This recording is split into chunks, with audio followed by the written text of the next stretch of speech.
Good evening, everyone. How are we doing? I'm joined once again tonight by Dr. Tanastrophius. He's got his nice little logo here of the Tanastrophius with the top of the bowler hat and the monocle and the pipe. How you doing, man? Which I absolutely stole from British Tyrannosaur. Yeah. I'm doing good. And how are you doing? Very good, very good. Very busy week for me. Lots of baby action, lots of work, like actual general work. I've done like 3 or 4 frames for Dino-Defenders, and I've begun work on a Jurassic fan edit. So, tell me more about this fan edit. Yeah. So the other day. So on Instagram, for those of you who don't know, I've got like a private chat with Clayton and Yaroslav, who does like the art for the DPG. It's like we talk about Godzilla 98 a lot in there. So, but anyway, and Jurassic obviously. But I sort of waltzed into a conversation in there that they were already having, where they were talking about what if you were to merge The Lost World and Jurassic Park 3 into one movie, like could it be done? And then they were proposing some of the ideas of how this could be done, and then I was like, well, hang on, yeah, this could work. So then I reached out to you originally. I was like, can you or actually I put the word out there to the Discord to be like, does anyone have copies of the Lost World and Jurassic Park 3 they can send me?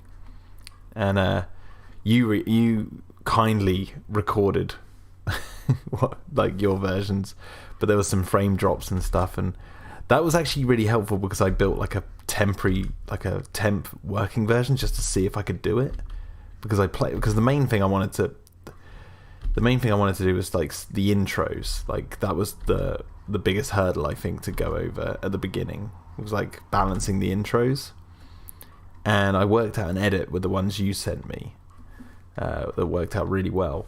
But then there was some frame drops and stuff, so then I reached out and Wedge sorted me out with 2 other versions, which are amazing. Like they work so smoothly, and there's no glitches. I don't know if it's the file type or whatever. For the record, yeah. All of this was done legally, and all of the proper people at Universal were paid. Yes, exactly. No, it's I'm pretty sure you own copies of The Lost World and Jurassic Park 3. I own several, so I think I've more than enough. I own them digitally and on VHS. I kind of skipped DVD and Blu-ray for some reason. Did you? Oh my word. That's interesting. Just never got around to it. The 4K JP3 is pretty sweet, I have to say that. But anyway, it's on my wish list. I will get them eventually. Yeah. But anyway, yeah. So then I've been working on that edit and finding out all the trials and tribulations and the ups and the downs and all the problems I didn't foresee that are kind of arising. But it's actually insanely fun. So, I just want to say a big thank you to Big Shark for the $2 tip, and I want to say hello actually. Hello to Unfitted Rogue. Hello, Big Shark. Hello, Gary. Hello, Ilya. Hello, Mikey. The usual crowd coming in. People are showing up slowly but surely. But yeah, thank you for the tip, Big Shark. Yeah, actually, wait. I want to put some music on in the background. Let's get some funky beats on. Yeah. Usual shit. What are we going to put on? Crappy old Overwatch soundtrack. Yeah, let's do it. I don't know if you saw it, but the Alien Trilogy soundtrack is available, and the Alien Trilogy game soundtrack. When I say Alien Trilogy, that is the title of the game that the soundtrack is from. Yeah, I understand how that can be a little word confusing. Yeah, I'm just gonna turn you down because I don't know if your mic's too loud. Sorry. I was just looking at the bars and you were like really in the red, so hopefully no one's been like deafened because I've had you turned up really loud. Oh no. That should be alright. Yeah, what were you just saying?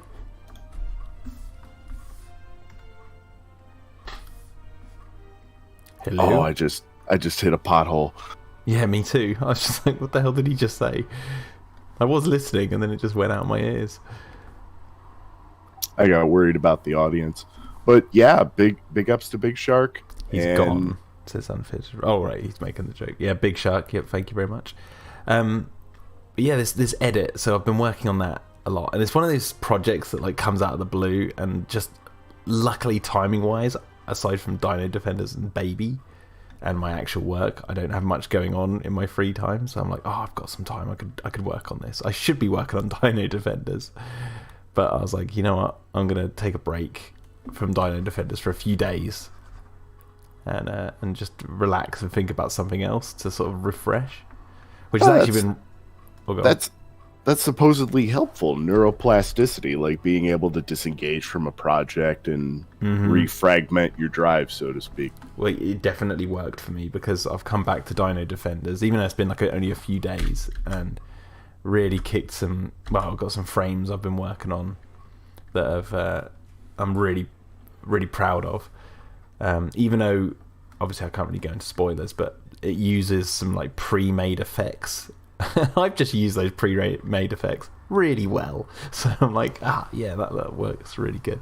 But that'll be for when it's released. Well, good. But yeah, but this edit. So I don't know how much I want to go into the details. Tell me your first big stumbling block. Why don't we start there? And you can go into other detail if you want. Where did the movies stop working together? No, there hasn't been a point where they've stopped working together until 5 minutes before this stream started, because I was literally working on it just before loading up this stream. So the idea, okay, here's the first stumbling block I came across. I have to make sure that Alan Grant thinks he's on Nublar, not Sauna. Because in the time frame, when you blend these two together, you're automatically forced to go with Lost World's story, or the time Lost World's set in. So no one knows about Sauna, except for obviously you start the movie with the guys who are running the dinosaur thing in the beginning of JP3. So my head canon for that, which obviously I can't add anything in to like make this true, but the idea is that like obviously people have gone missing around those islands and all this sort of stuff, and with the rumors about Jurassic Park, this little group of people have like started a little business called Dinosaur, right? And it's like they're like riding off the waves of the rumors rather than actually knowing that there's dinosaurs there. Does that make sense? I think I get what you're getting at. You want to make sure that, well, could you, not to get too in depth on it, but could you move like Hammond's press release up, maybe, or at least a part of it? What, the him talking about Isla Sorna on CNN? Yeah, is that extractable to like put that in front of all the action without disrupting everything? Like put it on air as Ian's arriving? I don't know. I'm not sure. Because they're talking about the T-Rex returning to San Diego, and then we go earlier today with our interview with John Hammond, and he says that would be a big edit to take all those details out. This is already a big edit, so I'm willing to do something if it works. So what's the what does he say? What's the first thing John Hammond says in that scene? I can't pull it up because of copyright, but I don't know. Right. Maybe I can pull it up on my computer. Just have a quick little listen. I think it leads in with these creatures require our absence to survive, not our help. Or am I? It might be further in. I don't have eidetic recall, unfortunately. I'm just gonna. Where is he? Okay, I'm just gonna play it very quietly in the background. Bear with me. Yeah, with music and a bit of editorial, we shouldn't have a problem, I would hope.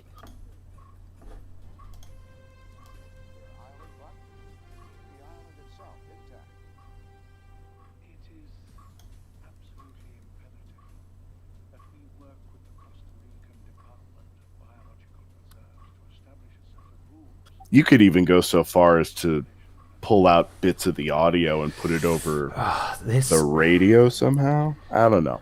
This kind of works where he says, it's absolutely imperative that we work with the Costa Rican government to establish a set of rules for the isolation and preservation of that island. These creatures require our absence in order to survive, not our help. So it's like and because the camera moves in and away from Kelly before John Hammond, or just as John Hammond comes on screen. So I could zoom in a little bit, and the idea is that it's before everything kicks off, John Hammond is on screen. It might work, but then you've got no. Then you got no finale. No, but it really doesn't. It butts up against Malcolm being on the train and the guy going like, "I saw you on TV, I believed you," like, because he's meant to have broken his NDA first and no one knows about it, and then in the next scene, Hammond's saying to him, I've tried to keep the island safe from human interference. So why would he go on the news and announce it if that was the case? So I don't know if that works. Unless you tie it to the news of InGen being taken over by his nephew, and you make that the news, and all of this is public. I don't know how I can Ian do that. Is arriving. I don't know how. Yeah, there's some tricky calculus there to making sure the story lines up. It works still if you just if you just ignore the fact that these people shouldn't know about sauna. Like, watching it back, it doesn't seem obvious. It's like a load of people who've heard kooky stuff, because it's kind of it helps later on in the movie when the Nick Van Owen's talking to that guy and he's talking about the 5 deaths. He's like, he says, they say fishermen come too close to the island and they never return. It's like, okay, that links back to what we saw at the beginning. There's people who come to the island in the mist and then they never return. That it does kind of work. But anyway, that's my first stumbling block, and I've sort of gone with at the moment. But I kind of like this Hammond idea, but I don't know if it will work. Good thing about it is I could just toy. You might need to employ the Hammond AI voice bot, maybe. Ooh, now you're talking. Oh, maybe. Somewhere towards the beginning, you can slot in some kind of press release. I feel like. Yeah. Even if it's on in the background radio at the dig site where Billy and Grant are working, and maybe no, because that's still after the fact that it's a bit too convoluted. Anyway. I'll work it out. There must be something to do. But that's the first thing I came across where I was like, okay, that might be, because I'm trying to think of this as like, for context, I'm calling this Jurassic Park 2 Chaos Island. Like, I'm pretending that this is like the Jurassic Park 2 that was meant to come out after Jurassic Park 1. And the idea that Clayton and Yaroslav, we were all joking around, is that like, this is, even though we're taking 2 films that have nothing to do with each other really, and you have to sort of suspend your disbelief because you're watching 2 plots happening simultaneously on the same island, yet these characters never meet each other.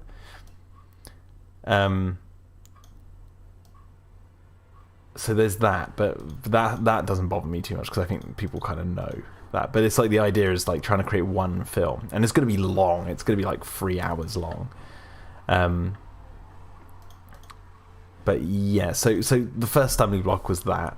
The next one is making Grant seem like he's on Nublar, like he's got to think he's on Nublar. So I have to admit anything that suggests that they're on Site B, because the Kirbys, they don't know the island. I just edited a bit out that makes it work, but it's the bar scene where he goes, "I've chartered an airplane to fly us over Isla Sorna, and I need you to be our guide." I really need him to say Nublar, because then that would make sense. But he might say that a little bit later during their exchange on the island. You might be able to pull that out. No, Paul Kirby never says it. But then, like, I've cut out the bit where Billy's like, that was Isla Nublar, this is Isla Sorna, Site B, because the idea is like, how do they all know about Site B?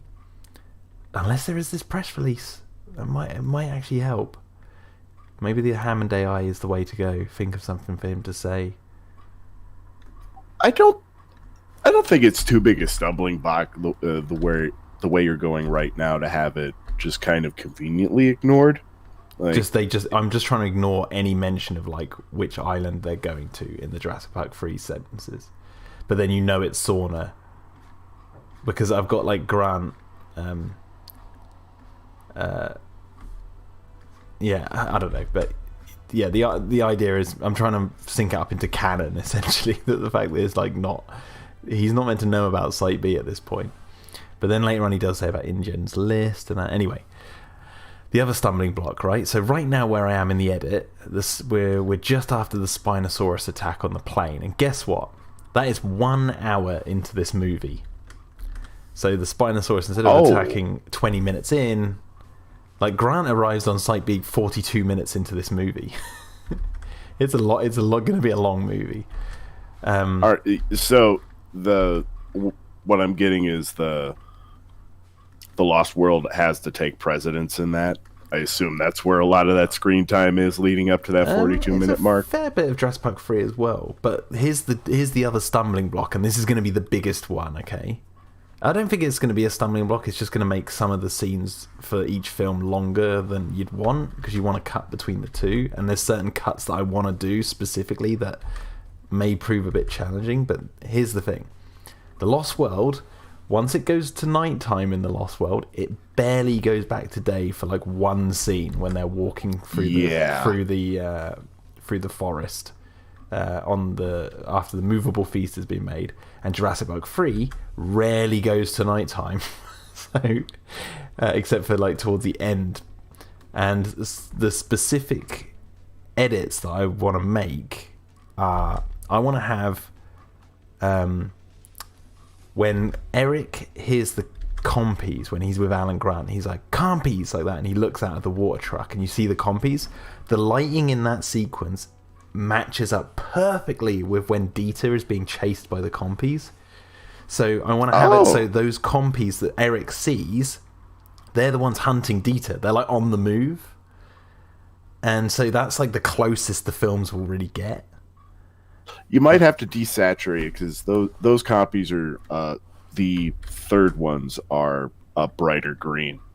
I don't know about the lighting. I'll see about it, but yeah, there is some lighting tweaks I've already done to match up the lighting of the two films. You just drop a big blue filter over the last act of Jurassic Park 3 and claim it's for night. Yeah, do night for day shooting. And also the other edit, and this is where it becomes a little bit difficult, is when the Spinosaurus chases them along the fence. It stops after they escape. It stops at the fence and then does this huge roar.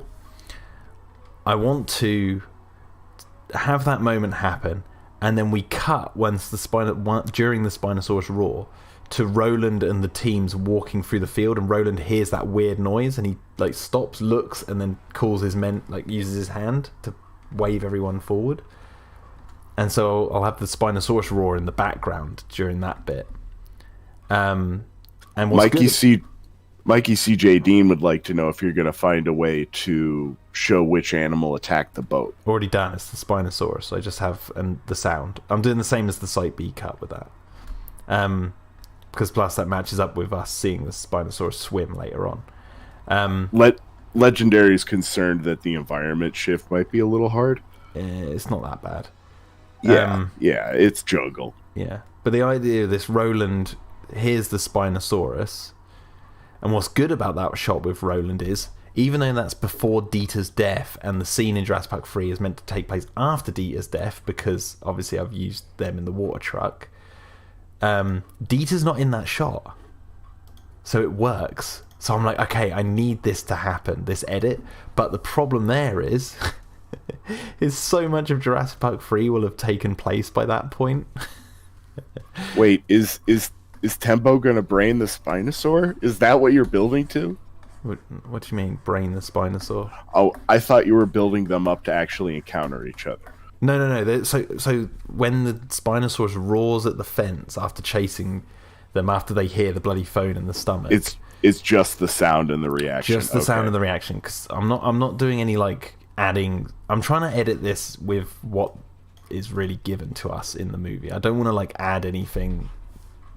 That's why I'm a bit dubious about this Hammond AI. That's why I asked. It felt like you were kind of... No. Okay. But speaking of Roland hunting, right? My problem I face now is the Spinosaurus T-Rex fight is happening before we've even seen a T-Rex at all in the Lost World. Like, it's happening just as Roland finds the footprint of the male in the mud and he's going off to the nest. My problem with this is it undermines the T-Rex totally. If it's being built up in one story and then it's dead in another, like instantly. And also not to mention like the whole bull T-Rex animatronic like has the same scars and stuff, so it's like it's kind of weird that you're going to see that one die. Were you going to try and work it to be the female, or are you going to try and inject that scene towards the end? I can't do anything like change its gender because that means changing its skin color and everything, and it's like that doesn't work whatsoever. Plus Alan Grant and everyone, they're in specific clothes when they see that thing. Right. Which they change clothes when they go to the plane. So, here's my dilemma. Do I just completely omit the T-Rex Spino fight? Because it actually works without it. But obviously that's kind of a cool scene and I want it in there, but I don't at the same time. So my dilemma is maybe this cut won't have the Spinosaurus T-Rex fight. Be brave, man. If you don't think your version needs it, like, work without it. And then maybe at the end, I mean, it's just as easy as taking the clip and plugging it in at the one spot it sounds like it would fit. Yeah, exactly. There's only one. There's only, well, I mean, I could move it, to another place, but the other place is like only a few minutes afterwards. You know, when they like decide they're going to go to the plane to salvage stuff, and it's like they run off into the jungle, and then it's like, okay, but then after that they run straight into the T-Rex, and then there's that fight. It's like, it's a bit weird moving it there, but yeah, but the good thing about like the pteranodons in the aviary and the river sequence with the Spinosaurus and even the Ceratosaurus, that's all at night, so I can really sync that up to the Lost World easily. It's just this whole middle section when most of JP3 is in the day with these raptors, and most of the Lost World from that point on is at night. So it's like we're going to be going from one extreme, which is a lot of Jurassic Park 3. Unless I decide to cut down a lot of Jurassic Park 3, there might be a way of cutting out a lot of it. So, but it's proving to be a really interesting project, and I will make it. Well, I'll have a copy, and I'll make sure to if anyone wants a copy, I'll send it to them when it's done, and they can have it in their collections. Yeah, send it to all of the big JP YouTubers. See what they think of the edit. Pass it around. Get Clayton to do a review. I'm sure he will, because it was his idea. So he was one of the people who did it. But I wouldn't put it past him to be working on something on his own. Yeah.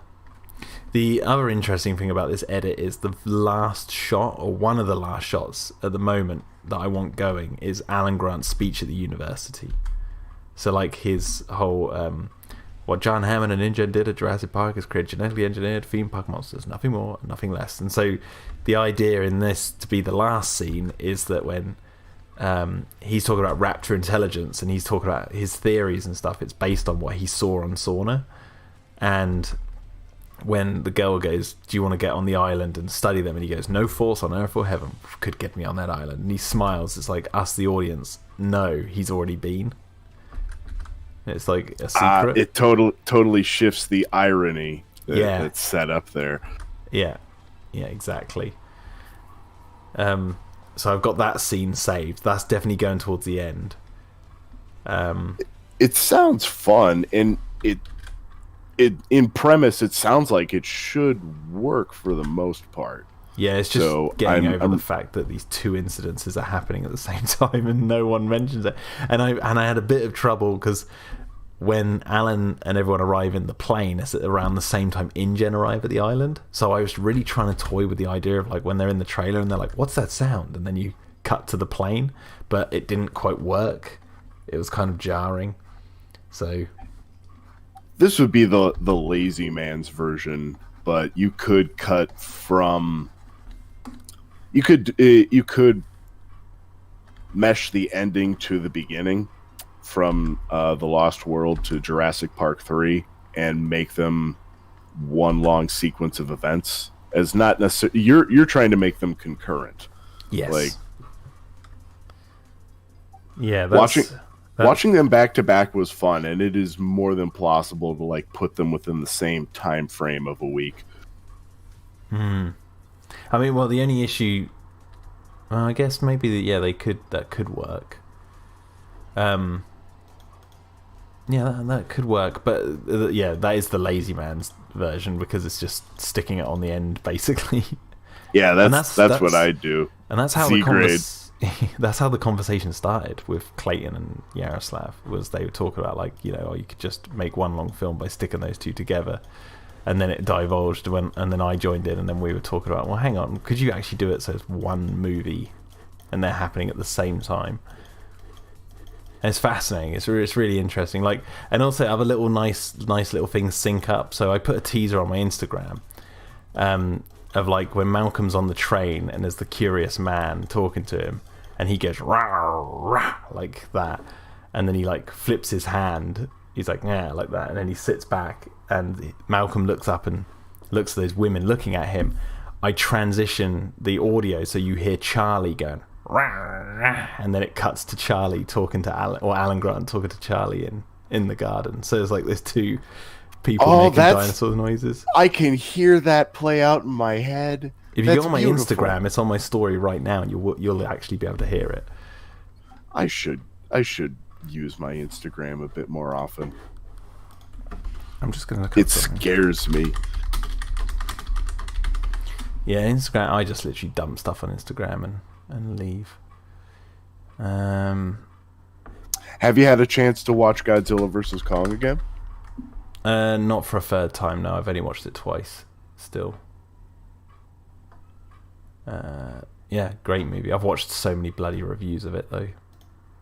Yeah, I'm generally happy everyone seemed to like it, and it would be my big takeaway from it is that it would be a shame to end the universe here, if only because this movie did a lot of world building. Yes, a lot it of did. Altogether effective world building.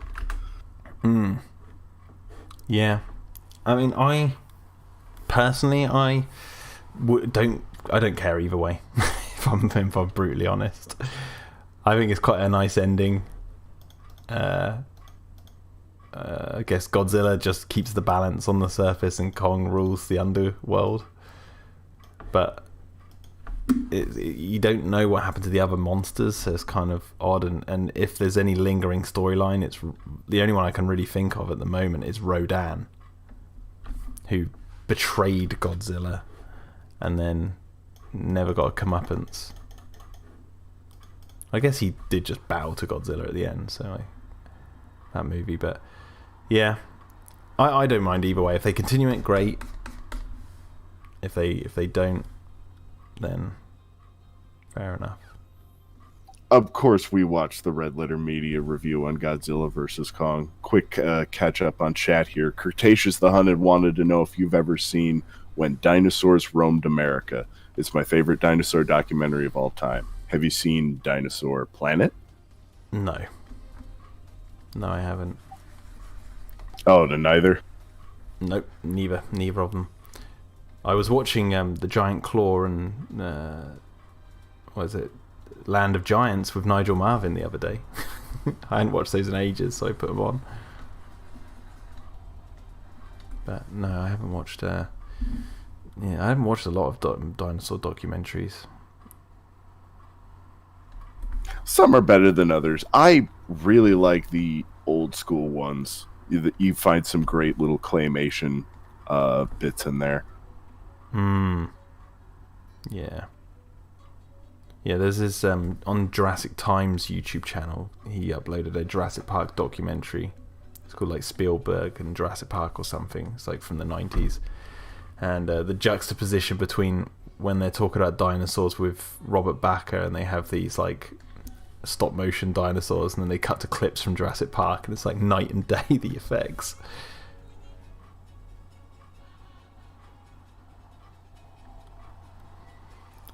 Mikey thought, yeah. I thought Rodan was bowing to appease Godzilla, but I don't think he meant he was accepting his rule. Yeah, that's the thing. It's like Rodan needs some comeuppance. If they're ever going to continue it, I think Rodan should have his own movie. It'd be nice to follow an anti-hero kaiju. Yeah, actually. Yeah, and like have him plaguing a village, and like in the original Rodan, like this village, this town is like trying to deal with Rodan and all this, that, and the other, and he's causing havoc. And then you could literally have in the last 10 minutes of the film, Godzilla turns up to lay the smack down to be like, "What are you doing?" and like take him out, just kills Rodan, and then just leaves. You're like, oh shit. Rodan is indeed Starscream. Yeah. Yes, he is. I don't remember Dinosaur Planet, but according to Gary Pfeiffer, it was narrated by one Christian Slater. Really? I'll probably get around to it. It's the sort of thing that pops up in my YouTube recommended anyway. Hmm. But yeah, Spielberg dropped his favorite films list earlier this week. Did he? And yeah, surprise, The Dark Knight made the list. Really? Let me find it, because it was posted in the Terror Dome 3000 Discord. We can go through and review them together. Where was it released? Because he doesn't have Twitter or anything, does he?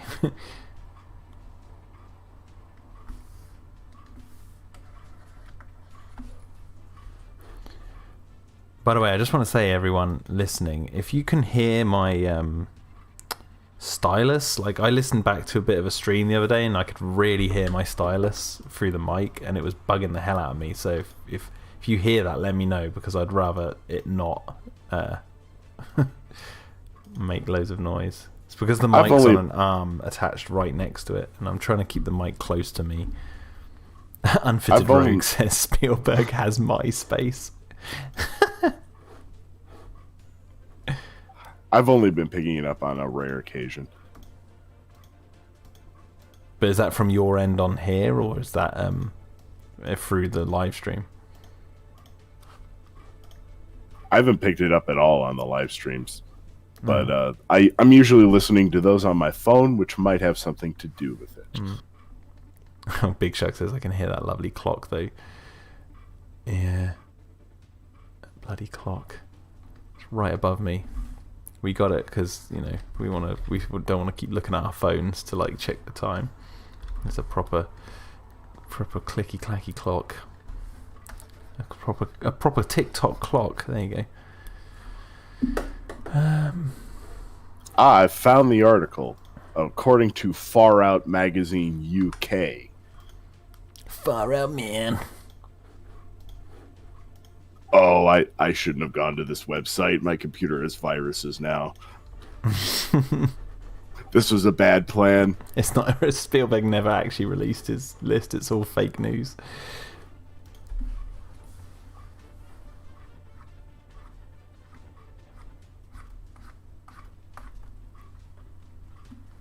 Yeah, it's not. I don't see a time cited or anything. Just a list.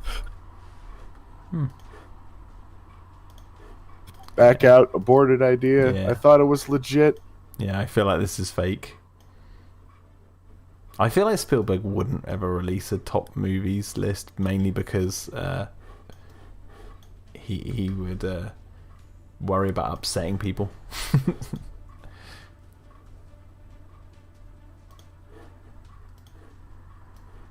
Because George Lucas would call him up and be like, well, Stephen, why did you not put episode 1 on there? You helped so much. It was our baby. Yeah. You directed some of Revenge of the Sith. It's not even on there, Stephen. That's my movie. I love George. Oh yeah, I would He's love hilarious. to see.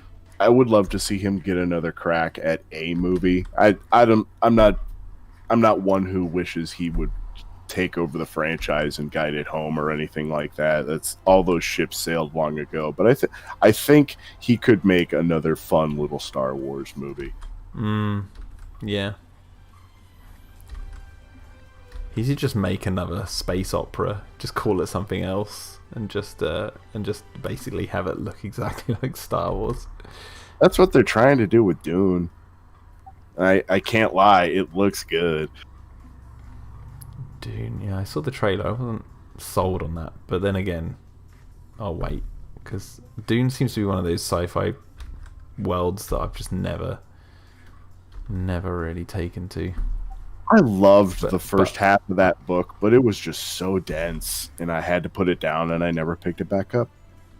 Yeah, it's just I haven't really read too much into it, so I can't say if I like it properly or not. But I started watching the old film ages ago, and for whatever reason it just wasn't drawing me in, so I stopped. But that was years ago, so who knows? Maybe young Jack was wrong, and older Jack is ready to tune it up. Beetlejuice has about as much in common with the lore as that movie, to be honest.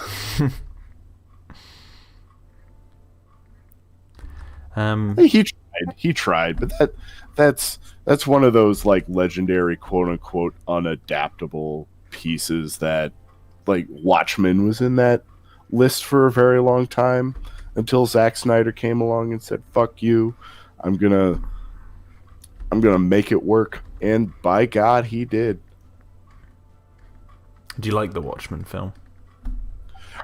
It's a fun watch. It is two different organisms to read the comic and watch the movie. I'm generally very satisfied by the film. I don't give it too much flack. It gets the ideas across. I didn't watch the sequel series just because I don't know. The ideas that the follow-up series didn't really seem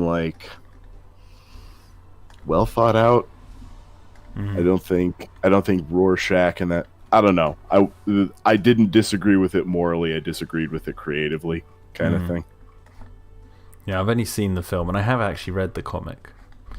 And I thought I've read the both were mainline good. comic. I didn't get into the Black Freighter or any of the other stuff that came out with it. Yeah, it was kind of weird. I know there's a cut of the movie that has all that in as well, doesn't it? They did a 4-hour edit or something stupid that has the Black Freighter, and that's an animated part. Yeah, and it never interested me enough to seek it out. I like it. I like it for its homage to the DCU, and it only reminded me how creatively bankrupt DC is by crossing over the Justice League with the Watchmen universe. Really?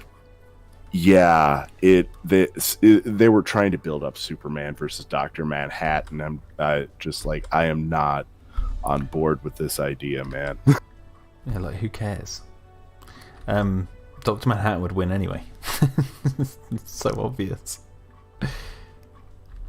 Depends on which version of Superman. Golden Era Superman, you can't do nothing to him. He's got God's luck. But yeah, I thought the film of Watchmen was pretty good. I remember liking it. I remember thinking the ending of the movie, the reason they give for Dr. Manhattan leaving, was better than the comic. But then I can't really remember why he left in the comic now. Is it because everyone thought it was him who destroyed the city? Yeah, I think so. Because in the comic that makes no sense to me. Since I've read it.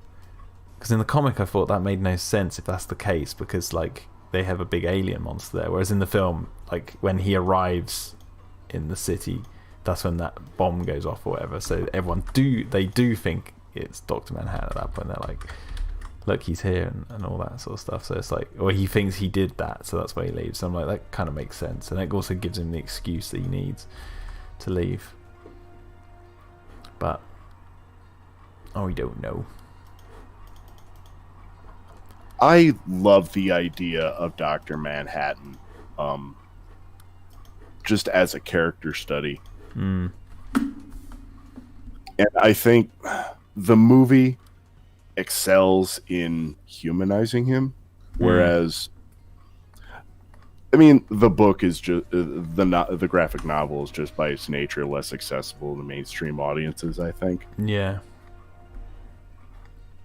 Unfitted Rogue says, y'all don't know shit about the story, lol.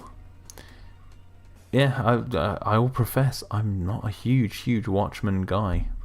So I will admit I saw the movie first before I got that comic. I'm not claiming to be an OG owner, and I've got it on my shelf. I just need to reread it because it's been 5 years since I've touched that book.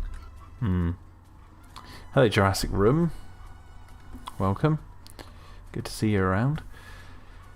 I'll tell you what, though, the soundtrack for that movie is great. What, the songs or the score? Both, to be perfectly honest. I can't remember the score, but I remember some of the songs they used. Oh, he's referring to the comic sequel. Oh, and yeah, then definitely I never read the that, sequel, so. Yeah, I never touched it. So, kind of felt like when I read Watchmen that it didn't need a sequel. It was kind of like a nice standalone story. But who did the Boys catch your interest when it went by? No, I had a friend of mine, Jack, who was watching that a lot, and I'm superhero fatigue. I don't care how violent superheroes get. That doesn't bother me. I'm like, yeah, whatever. You want to draw people in with blood and guts, fine. It's not. And like comedy of like, oh, what if superheroes were real? Like, this is what would happen. And it's like, okay, yeah, I'm done with superheroes. Thank you very much. Unless they're big monkeys, big giant kaiju monkey superheroes, then count me in. I'm 100% with you. If only. Oh man. I bear so much acrimony to the DC movies because they just mistreat their ideas and their cast and all their money. And it's kind of sad. And seeing things like The Boys succeed is like, okay, we can get 1,000 alternate versions of Superman, but we can't get a good Superman. And that's sad. But I'll tell you what caught me off guard. I got the exact same feeling from the new animated show Invincible. And I'm like, okay, this is just going to be another super violent kind of thing. And it drew me in, if only for the voice acting cast, because they've got J.K. Simmons as the lead Superman character. And it's the Superboy story I didn't know I wanted, because it isn't about Superman or their version of Superman. It's about his son figuring out everything going on in the world. And spoilers, their version of Superman is also very, very fucking evil, and he does some very violent shit. But what's drawing me in is the father-son drama of it. Some daddy issues in the story. Big Shark says Jack's having withdrawals from superheroes. Yeah, I feel like we talk about this all the time. My withdrawal from superheroes. It's inescapable, and I feel bad. It's just a big gravity of my interest as well. And I don't mean to drive the truck here. No, you're right. You're right. Yeah. What was I going to say? There was something about the Jurassic Park edit that I wanted to mention. I swear I forgot about it, but we'll come back to that when it comes back to me.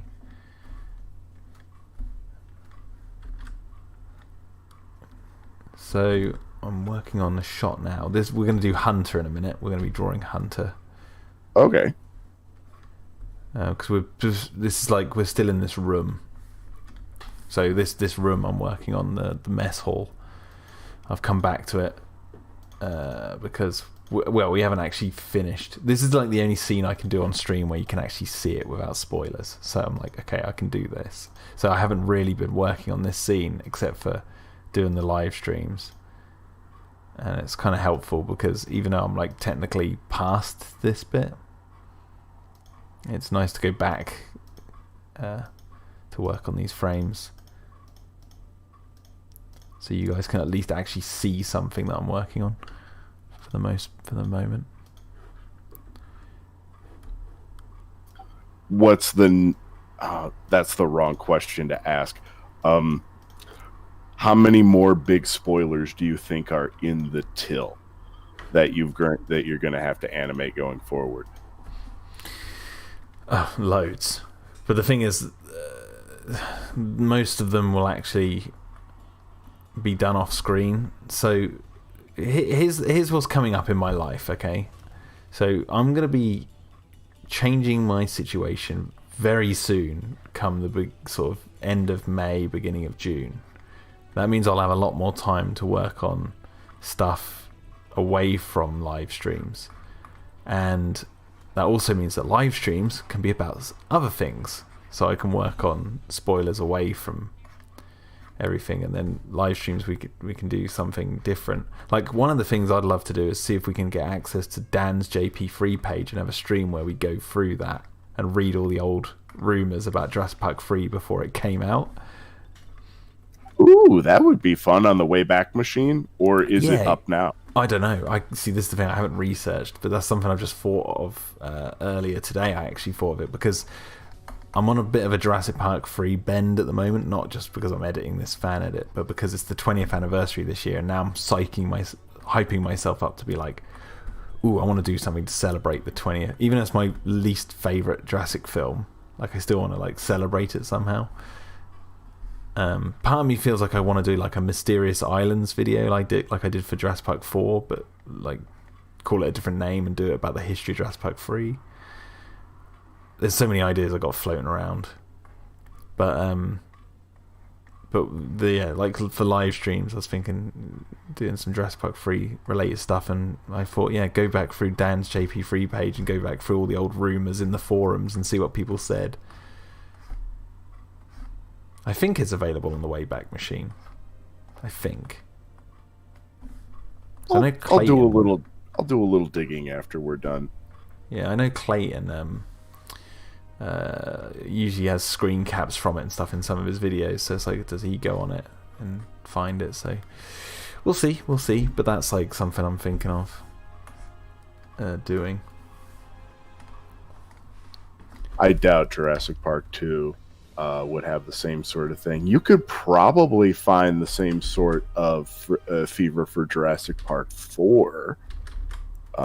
Yeah, I did. I did when I was researching for Mysterious Islands.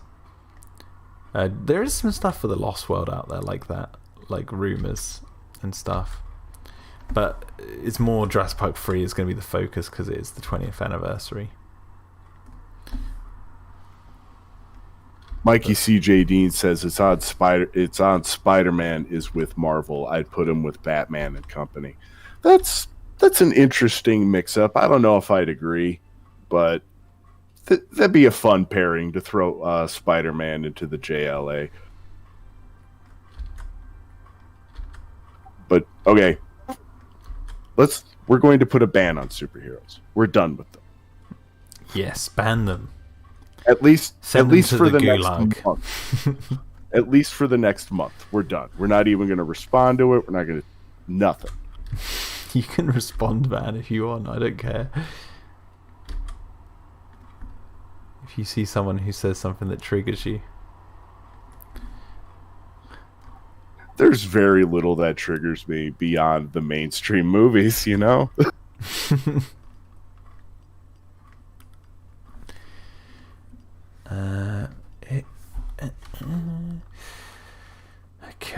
This is looking alright so far. Just need to get this screen looking like it's embedded in the wall. Did you enjoy The Wave? Yes. We spoke about this off stream, didn't we? For a moment, yeah. Yeah, I like The Wave. My long and short of it was a really well made movie, well acted, but didn't do anything new aside from be Norwegian. Did everything like I've seen in other massive Hollywood disaster movies, but CGI was good on The Wave.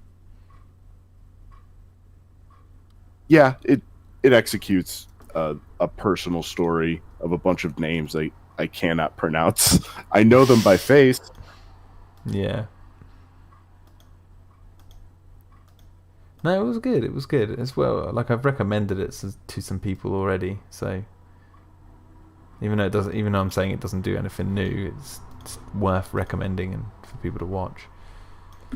Especially because it isn't a Hollywood movie as well. Because you're like, okay, let's see what the Norwegians are up to. Oh, yeah, Unfitting Rogue is on the same wavelength. Pun intended. Unfitting Rogue also says there's a monster film called The Monster or something like that was released in 2016. The creature in the film isn't CGI. I'll have to do a little digging on that. The Monster. What an inventive title.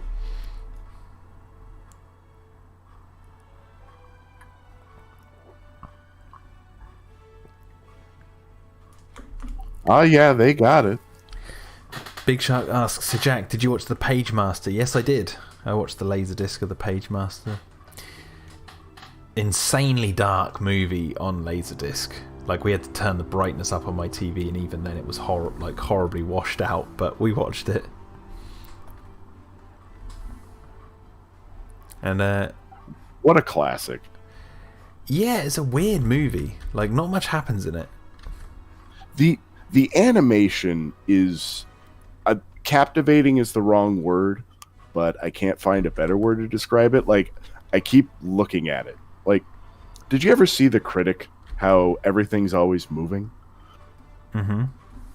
That's kind of the feel I get from Page Master, and that's a Don Bluth film, isn't it? No, I don't think it is. Joe Johnston directed the live action parts, and then someone else directed the animation parts. But it wasn't. I know it wasn't Don Bluth. It looks like it should be, but it's not.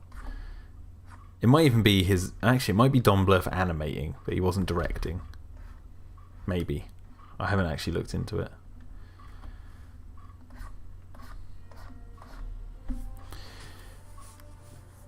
Oh wow, the re-release of the DVD. They're really trying to rip off Harry Potter.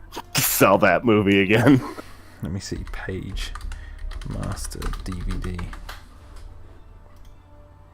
Oh my god, yeah, they are.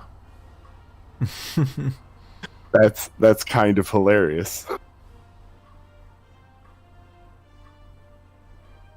Hey, if it sells, man, smiling kid with glasses. Is Harry Potter a superhero? No. No, he's not. I answered that like with such venom. No, he's not. Fuck that kid. Directed by Joe Johnston, Maurice Hunt, the animation part. I was going to see if I can find Don Bluth. Nope, Don Bluth's nowhere on the Wikipedia, so I'm guessing he's had nothing to do with it.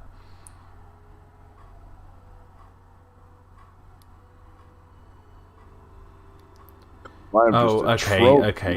No, so here you go.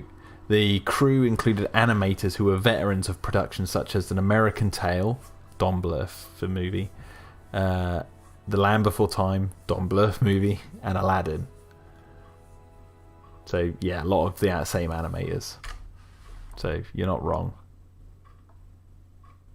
It's just the man himself. Don Bluth had nothing to do with it. As far as I can tell, he probably was around when they were animating it. Cracking the whip, keeping it going. Get to bloody work. Right, let's make sure this looks like it's lit the same. Was that one you watched with your child? Did she seem to like grab it? Was she at that stage at all? No. She I was watching it just with my wife. No, she loves. I tell you now, the other day she loved watching Nigel Marven chase the dinosaurs around in those documentaries. She wouldn't take her eyes off the screen. She's got the dinosaur bug. Well, yeah, she loves holding the junior T-Rex Kenner figure. She's only tiny. It's like you're drawn to this rubber thing. But no, she every evening we watch this thing called In the Night Garden before she goes to bed, which is this BBC production, UK production, which is really trippy and weird. It's kind of like Teletubbies, but like has an actual story, and it's not as annoying as Teletubbies. What's trippy? Tell me some deep lore on this show. I can tell you so much deep lore because me and my wife have actually really got into it because we've been watching it each evening. Tell me on this We Children show. So you start off, the image you see is the night sky, and the music plays, the stars twinkle to the beat of the music, and then you cut to a real kid, like a live action kid, and the parents are rubbing their palm of their hand as they're going to sleep, right? And sometimes the kid's doing it on their own. There's no parent, which makes us really sad. So the kid's just like rubbing his own palm, or she is, to get them off to sleep. And it's like, oh no, what happened to the parents? But anyway, and then it cuts to this little blue guy called Iggle Piggle, who is in this boat on the ocean. And the narrator's like, turn off the little light, take down the sail. This is the way to the garden of the night. And then he gets all snug in this boat, and he turns the light on, and then his boat floats off, and the camera pans up to the night sky, and the stars start to flower, like they bloom like flowers, the stars. And then he goes off into the night garden, which is this like brightly coloured garden. And so Iggle Piggle is this like blue guy with a lopsided head who holds a red blanket and always falls over in a comical style. And then there's like Upsy Daisy, who's this like female character with these like movable dreadlock hair things. There's this sentient car called the Ninky Nonk, which is like this weird car that just drives around all erratically and never actually goes to any specific destination. This is sounding more and more like an acid trip, Jack. Trust me, it is. And then there's a flying blimp thing called the Pinky Ponk, which is also sentient and doesn't go anywhere. It just flies around and makes fart sounds. And then you've got characters like Akapaka, who's this like E.T. looking or Mac and Me looking thing that lives underground and collects rocks and has a sponge and has this obsession with washing everything and stacking stones in a certain way. And then you get to my favourite characters in the show. Oh no, there's the Tomboos as well, which are like these guys, these three triplet things that just like look like little people that run around and their trousers always fall down. And then there's them. I'm forgetting the Harboos, which are these like giant inflatable shapes with faces which do nothing but just sit there in the forest and do nothing. Oh, the Tomboos are just nightmare fuel. What are you talking about? Oh, have you Googled them? I've been trying to keep up. This is wow. Yeah, I hate the Tomboos, but Daphne. Their eyes are so cold and dead. Yeah, Daphne. Each of these characters have a song that plays like and sings, and the narrator sings it whenever they come on screen, and she loves the Tomboos one. But anyway, then you get onto my favourite guys in this show, which are the Pontipines, which are these tiny little stop motion guys who live at the bottom of this tree. They're like tiny characters, and they live in this semi-detached house, and there's 10 of them. There's Mr. Pontipine, Mrs. Pontipine, and then their 8 children. And all they do is they make these little noises where they're like and they just run around and they just go off on little like adventures around the garden. And they have neighbours called the Wattingers, who you barely ever see. And you're like, whenever they come into it, it's like a big event. You're like, oh, holy shit, the Wattingers are here. Like, where the hell have they been this whole time? They're never at home. And whenever the Wattingers and the Pontypines see each other, all they do is wave to each other. And I think that about covers it. It's a really weird show, but like, she loves it. Like, she's obsessed with it. As you're describing it, I'm finding images of all this exact stuff happening. Like, I have the image of them waving to each other right here. Yeah. And it just looks so adorable. It is. The Pontypines are adorable. They're not scary or creepy. Like, my favourite episode, and yes, I do have a favourite episode of this show that I put on for her, is the one where the Pontypines are having dinner outside. And then Mr. Pontypine's moustache just flies off randomly. And he's like embarrassed. He's like, oh my God. And the whole episode is them chasing his moustache around the garden, just trying to get it back. And I was just like, because you just don't expect you don't know what's going to happen next. But I'll tell you this, why the show is really trippy is like, you'll see the Ninky Nonk, right? That car thing. And it will be driving around in the background. And it's like, you can tell it's really small compared to one of the characters. And then the character will wave it down and be like, oh, I want to get on you. And it will stop. And then the characters will walk up to it. And then they're tiny and they get on it. So like the perspectives of all these characters they change size like all the time. Like they fluctuate in size. And it's really off-putting. Because you're like, what is happening? Why are they changing size? How can he get on the Pinky Ponk? He was just stood above it a few seconds ago. Isn't that the sign of an imminent migraine or seizure if you're having size distortion problems? Maybe. But this show is full of it. That's all this show does, is has that sort of stuff. They're always changing size. That's a pimp-ass little green wagon, though. I'll say that. And there's...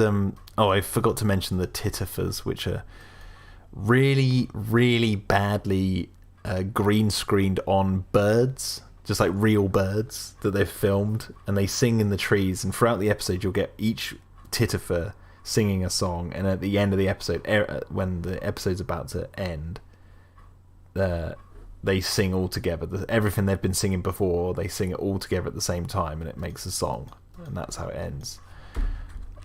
And then they usually tell the whole story of what you've watched again, but in like very simple cartoon form, and it's like, but like really broken down and not really as much detail as what you saw before. But anyway, I've gone on a huge tangent about this, but yeah, Daphne loves it, and we put it on every evening before she goes to bed, and she knows it's bedtime when that starts to come on. It's very cute and adorable. And I'll mention one other thing. It sounds absolutely heartwarming to my cold, dead stone in my chest. One of the other things I really like about the show is the narrator whenever the Ninky Nonk comes in. So right at the beginning of the show, like, you'll enter space, you'll go into the night garden, and then you see the bushes, and then the title "In the Night Garden" comes up, and the narrator's like, "In the Night Garden." And then you hear either the sound of the Ninky Nonk coming or the sound of the Pinky Ponk coming. And the Pinky Ponk will fly over this bush, or the Ninky Nonk crashes through the bush and then stops in front of the camera. But whenever the Ninky Nonk does that, the narrator always sounds like he's going to crack up and piss himself laughing. Because he says like, "Oh no, it's the Ninky Nonk!" like that. And he sounds like he's just about to crack up.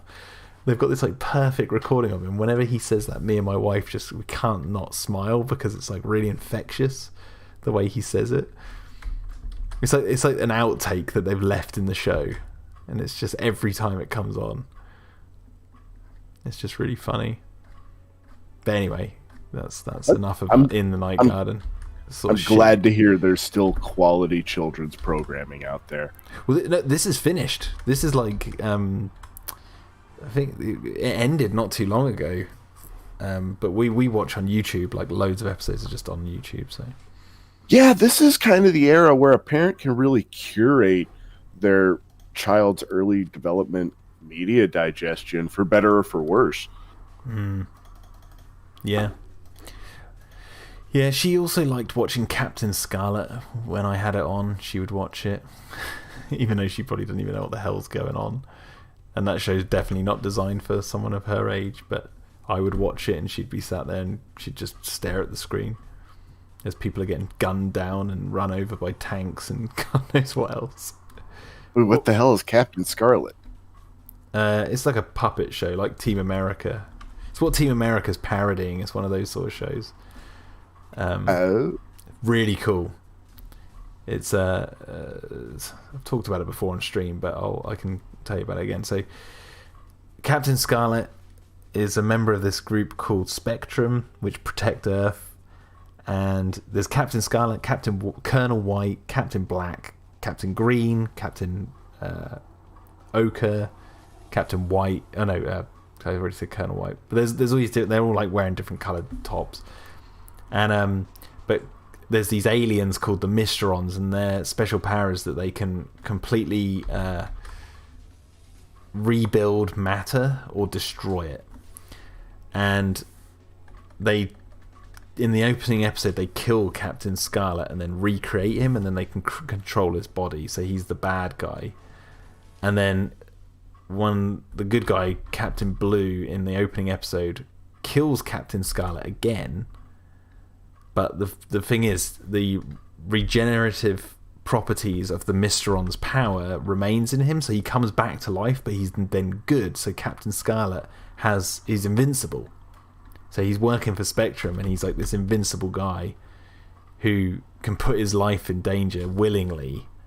So like if there's a bomb or something, he'll take it, and if it blows up and he dies, then he'll just come back to life. Either at the end of the episode, or he'll be back in the next episode. And then it's all about how the Mysterons just want to just enact their revenge on planet Earth. Because what happened was they were on Mars, and Captain Black was leading like a search team on Mars, and then they saw the base, and the Mysterons did something that made Captain Black think that they were about to attack, so they shot on the Mysterons base and blew it up. And then the Mysterons instantly rebuilt it and then blew up Captain Black's truck, like destroyed it. And what is that logo on his helmet? Wow, that's like is that fascist gay pride. That's crazy. That's Spectrum. The Captain. This is the 60s, man. This is way before Pride was a thing. Yeah, this is ahead of its time. And you're probably seeing like the CGI remake, which I haven't watched at all. I don't really care about it, but like the old 60s one's great. But what was I going to say? But Captain Black dies obviously in episode 1 as well when they do this attack on the Mars base. And it seems really unfair because the Mysterons can rebuild anything, so it seems really unfair that they want to like destroy everything on Earth. It's like, you guys have this power, so it was no skin off your back to be like destroyed by us measly humans. They seem to have a real vendetta for us doing something to them that they'd already conquered. But anyway, that's besides it. But you have to forget about that watching this show. But anyway, Captain Black is like, he's the returning character because he's constantly controlled by the Mysterons, and he's the villain who he's like Captain Scarlett if he didn't come back to be good. And he never gets killed as far as I can tell. He like always gets out of there, but he's always under the control of the Mysterons. It's a great show, really good, absolutely love it. Made for kids, but because Captain Scarlett can die, like characters die every episode because the Mysterons kill someone to take them over every episode. So like they'll do this thing, like there's one episode where these like supermodels are on this train, and then the Mysterons with their power. You never see the Mysterons, by the way. They're always just like this nebulous voice in the show. That's fucked up. and they like destroy this train with these two supermodels on, and they both die, and you see their like corpses in the wreckage, and then it cuts to a hillside overlooking the wreckage, and there's the supermodels looking out over the wreckage and their own bodies. It's like that, like they've recreated them. We can get away with it because it's dolls or puppets, whatever. Yeah, of course, yeah. But God, it's so good. And apparently I heard that this show played in Japan in the 60s, and it's basically what birthed things like Power Rangers and shit. I was gonna say I'm getting Power Rangers vibes from this, which Apparently this is like one of the sources of it. Like all these things you see in Japan, like Ultraman, everything. Because I don't know about Ultraman specifically, but like Captain Scarlet was a huge influence on it. And then it comes back around to the Saban dub that I got growing up. Wow, jeez, something I had never heard of that directly impacted my my childhood. Yeah, you should look up the. Actually, I'll send it to you on. I always say the opening is amazing. I'll show you. My dad had showed me old Thunderbirds episodes, so I was kind of familiar with the sort of things going on. But this is Jerry Anderson. So Jerry Anderson did Thunderbirds, Captain Scarlet, Stingray, Fireball XL5, Joe 90. Like there's a load of shows. Captain Scarlet is like the most adult of all of them. Thunderbirds is my personal favourite. I love Thunderbirds. I've got all of the old Thunderbirds and all of the old Captain Scarlets on DVD. Like I live for this, and I do want to get Stingray at some point because I used to watch that as well when I was a kid. But I could watch these shows till the cows come home. The only problem is Captain Scarlet. They never gave it a proper ending. Like the last episode is really annoying because it's a great sort of final episode, but then it's all based on a dream, and you're like, no, you did that in the last episode.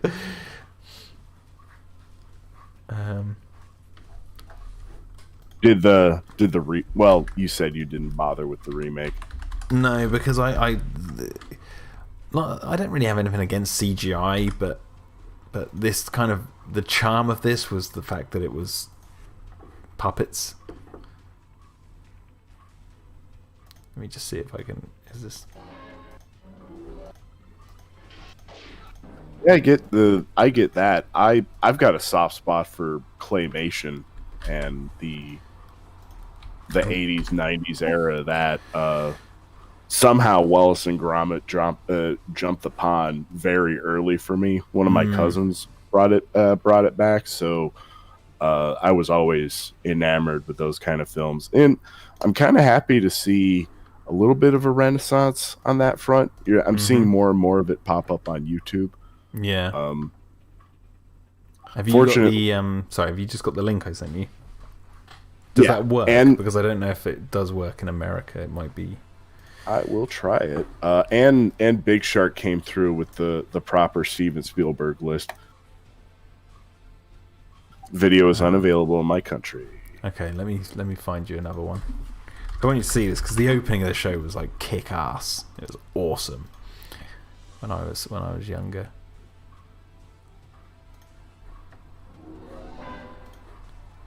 I have to make sure that I don't get the old copyright flag. The science to a good like Saturday morning, what eventually became the Saturday morning cartoon intro, and it hit its zenith with like Spider-Man and the X-Men and the Batman theme.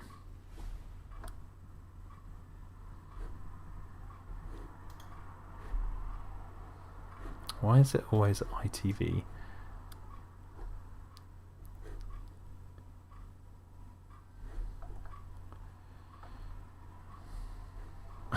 The end theme of Captain Scarlet was always funny. It was like, they crash him and his body may burn. They smash him, but they know he'll return to live again. Captain Scarlet, dum dum dum dum dum. He's the one who knows the Mr. Ron's plan and the play. Was it in the games they play or something like that? When you put it like that, when you sing that song, didn't they just rehash that whole idea for a Vin Diesel movie a couple years ago? Maybe. Everything old is new again, Jack. Exactly. Oh my god, this intro is like not on YouTube whatsoever. That's really annoying.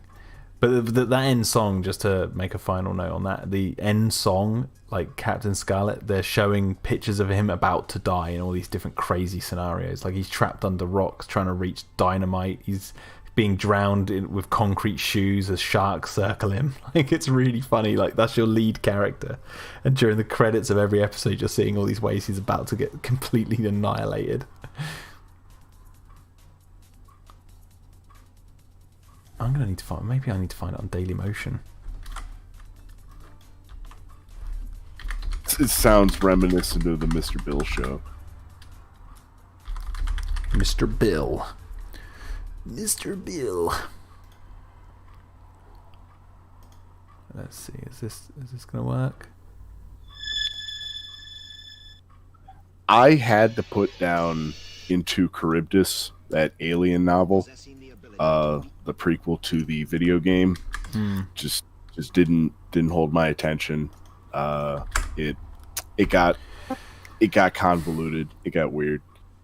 There you go. I might try it again at some point, but I need to give it a full re-listen, because I don't know, it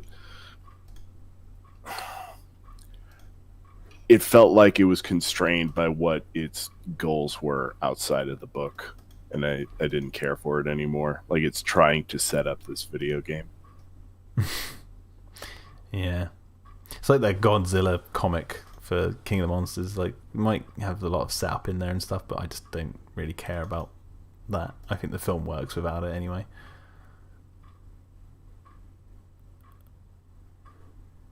Where are we looking? Hunter. There we go. I need to bring up. Oh, okay. This video works now. Yeah.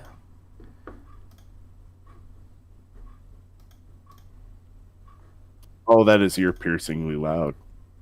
It's the only one I could find.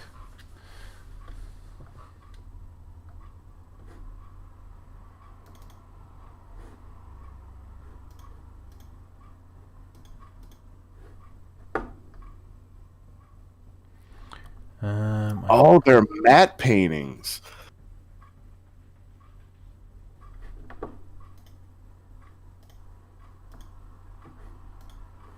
Oh yeah, this is proper pulp action. This looks great.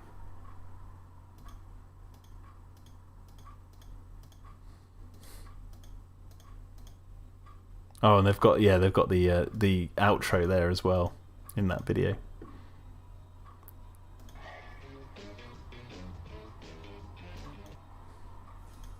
There's two versions of the credits. One that doesn't have the lyrics, and then one that's just like Captain Scarlett, and then a robot voice going Captain Scarlett, do do do do do do do, which is my favorite one.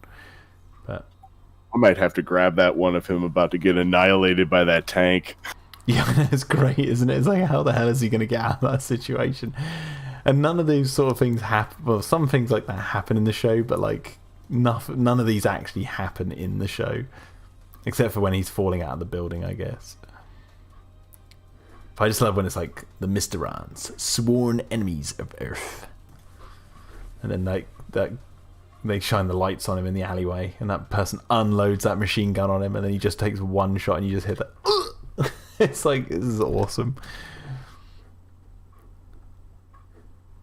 We're talking about superheroes. That's my favourite superhero thing at the moment. It's Captain Scarlet, even though it's like really old. Because he's a superhero. He can regenerate himself. That's his power. And he's a normal human at the beginning, so he gains it. And what am I looking for? So I've come up with a point of contention for you. Ripley 8 is her own character, right?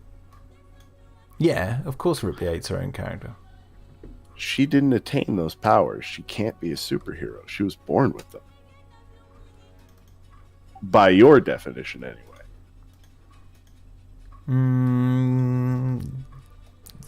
Yes and no. Because she... How heavy do you weight the implanted memories from it's not so much that, it's more the uniqueness of her. Like, because I think in my stupid arbitrary rule, didn't I say that like it's because Superman, despite being like the last of his kind or whatever, he had a kind, and if he goes to his planet, he's not a superhero, whereas Ripley 8 is One of a kind. Does that make sense? Oh, okay. A special exemption caveat. Yeah, it's a stupid rule. I tried to, after we had this whole conversation on the stream, I explained to my wife this, and then she like she the ripped concept. my argument apart, and I was like, all right, I'm like, this is just my own stupid rules. I like the concept because it's an interesting hurdle, and it can, I don't know, it's one of those things that can help you reframe a character. Like, what if you take the superhero out of the hero sort of thing, or approach it a different way? Yeah. Yeah, I'd say Ripley 8 is a superhero. She's just too unique, has her own special abilities, but she does stuff that's like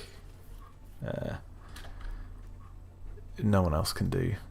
It's like, yeah, she's a superhero. That's fine. I can live with that.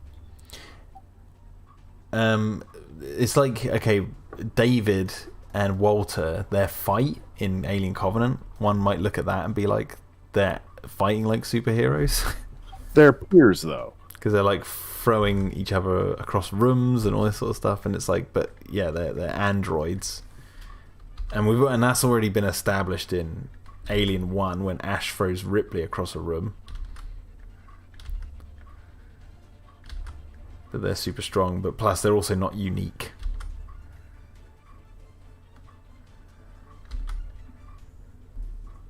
For a certain project I'm working on, I went back and rewatched a few parts of Alien Covenant and Prometheus, and they very artfully avoid putting the android up against the neomorph. Mm-hmm. He could have gone very easily into schlock right there. Except I do like that moment of shock when he's looking at his chewed off hand. I had forgotten that moment and I loved it. Yeah. Well, when they're in the long grass. Yeah, because, well, it's a very humane quality for him to have. Yeah. Jack says, is Gandalf a superhero? He's not the only wizard, is he? That doesn't count, because everyone's a superhero in bloody Lord of the Rings.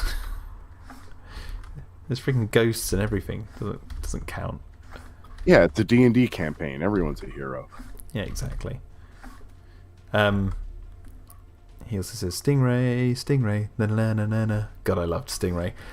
The coolest thing I remember from Stingray watching it as a kid was like in the opening theme tune. It like has all these drums and it's like dum dum dum dum dum dum dum. Anything can happen in the next half an hour. Dum dum dum dum dum dum. And I was like, whenever watching that as a kid, I was like, yeah, anything can happen in the next half an hour. This is great. Let's keep going. I missed a lot of that claymation stuff and puppet stuff growing up. Well, this is the thing, this was before my time, but the reason I got to see it was because they did loads of reruns on British TV during the 90s. It was like the big reruns of all the Looney Tunes they did during the 90s. It's kind of like that sort of thing. And Tom and Jerry and all that. They like the 90s, they rerun a lot of stuff. And in the UK, they did Captain Scarlett, Stingray, Joe 90, Thunderbirds and all that. And then like a new generation got introduced to it. And they brought out new toys and everything. Actually, speaking of which, if you look up on Google the Captain Scarlett SPV, the Spectrum Pursuit Vehicle, I'll go get it. I've actually got my old figure of it, and I'll bring it up on stream. Wait, where is it? Where's my camera? I'll make my camera bigger. Oh, that thing's a monster. So it's funny because when I bought the Captain Scarlett, or not, when I got gifted the Captain Scarlett DVDs for Christmas, because my mum was like, "What do you want for Christmas?" I was like, "Get me my all the old Captain Scarletts." She was like, "That old thing?" I was like, "Yeah, I want to watch them again." And I got heavily into them. But then when we were going through my stuff, I found my old SPV die-cast toy from when I was a kid, The caterpillar tracks off the back are missing. It has like caterpillar tracks that like retract up. I've got one tire annoyingly missing on one of the wheels. It's an easy fix. And then on the back, hopefully this comes up. On the back, you've got like this aerial pops up, and one of the aerials is missing. It's meant to be two. And then if you press this door, the door pings open, and there's meant to be a little Captain Scarlett or Captain Blue sat in a chair, but that's obviously missing. Because the thing about the SPV in the show was they said you face backwards to drive it, and then you look at where you're going on a TV screen in front of you. It's just they never really explain why. So like the drivers are facing backwards and they're driving forwards. Guess to be cool. And then if you push this wheel in at the front, the missile launcher pops open at the front, and there was like a missile you pop in there, and then it would fire out whenever you push this wheel in. And that's long gone.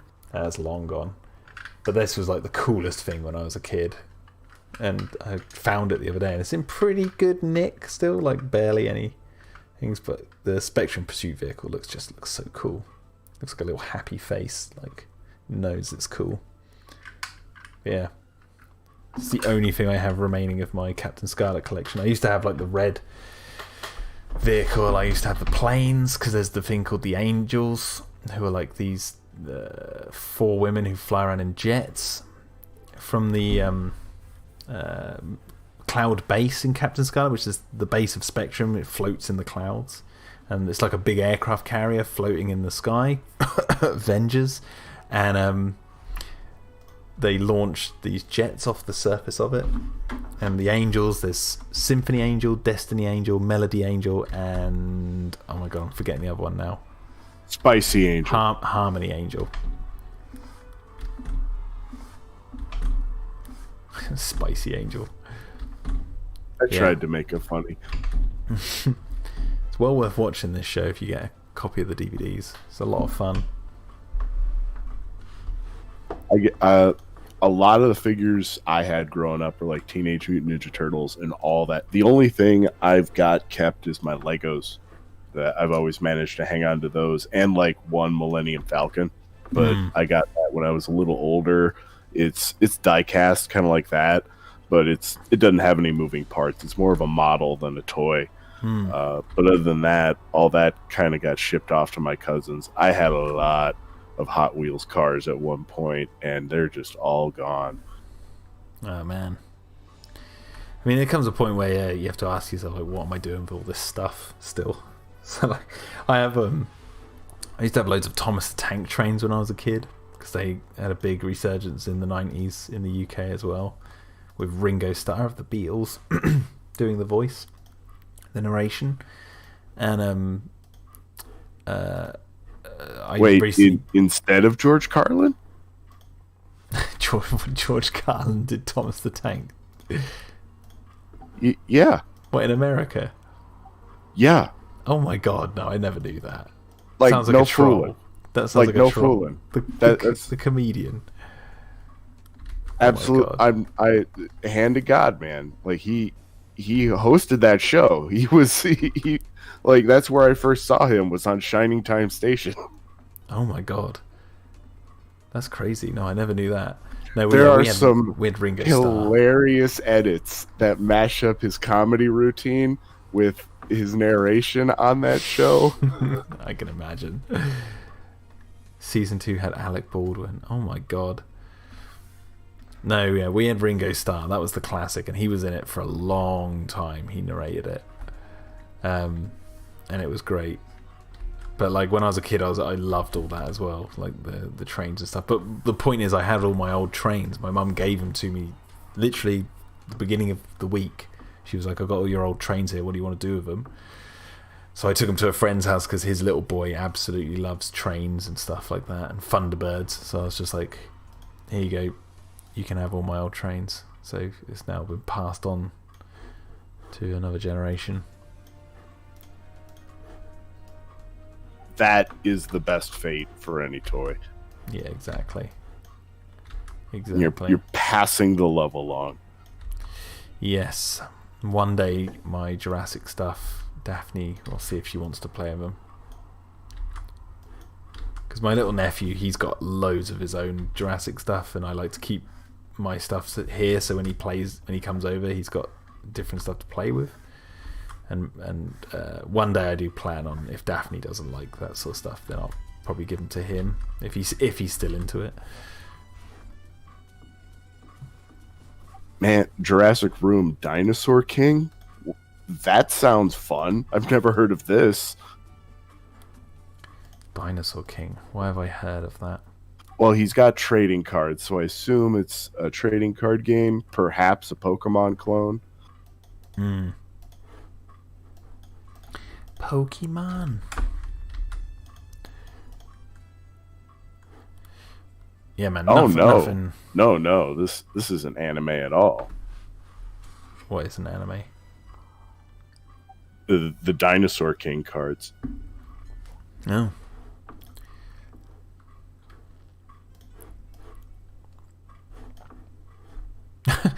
Is this even a game?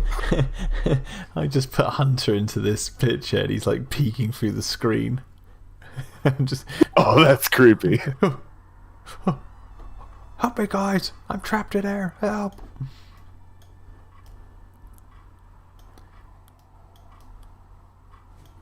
I just want this Hunter so I can get the bruises and stuff right, and how sweaty his shirt is.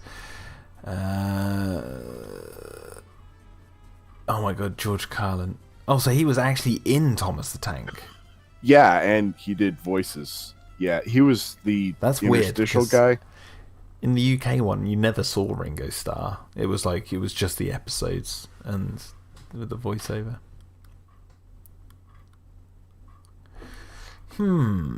Interesting. Why the worst Beatle? Don't know. I think he's the best Beatle because of Thomas the Tank. Hey, fair enough. Do you get into their music at all?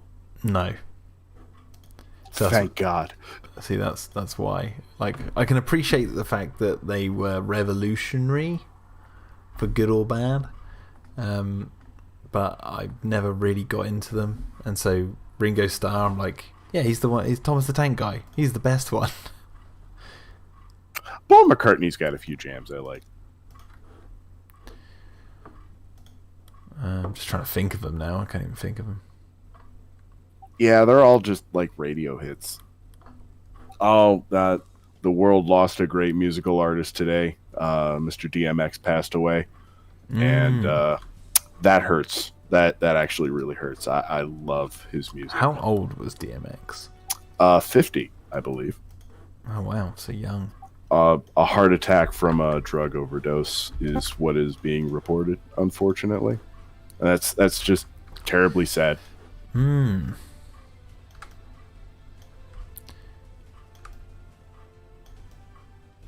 Sad, and all too often what happens to a lot of these celebrities. You've got that, and then you got older Prince Philip passing away. Oh, yeah. I'm on the Jacobite train, so, yeah.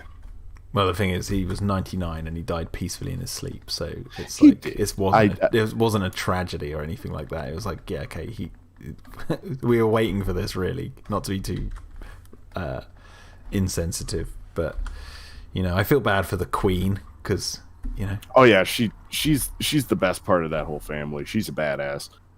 Well, and it's also like he was actually a really good royal as far as we could tell, and he's been around for so long, so it is kind of like a big moment in the country for him to pass.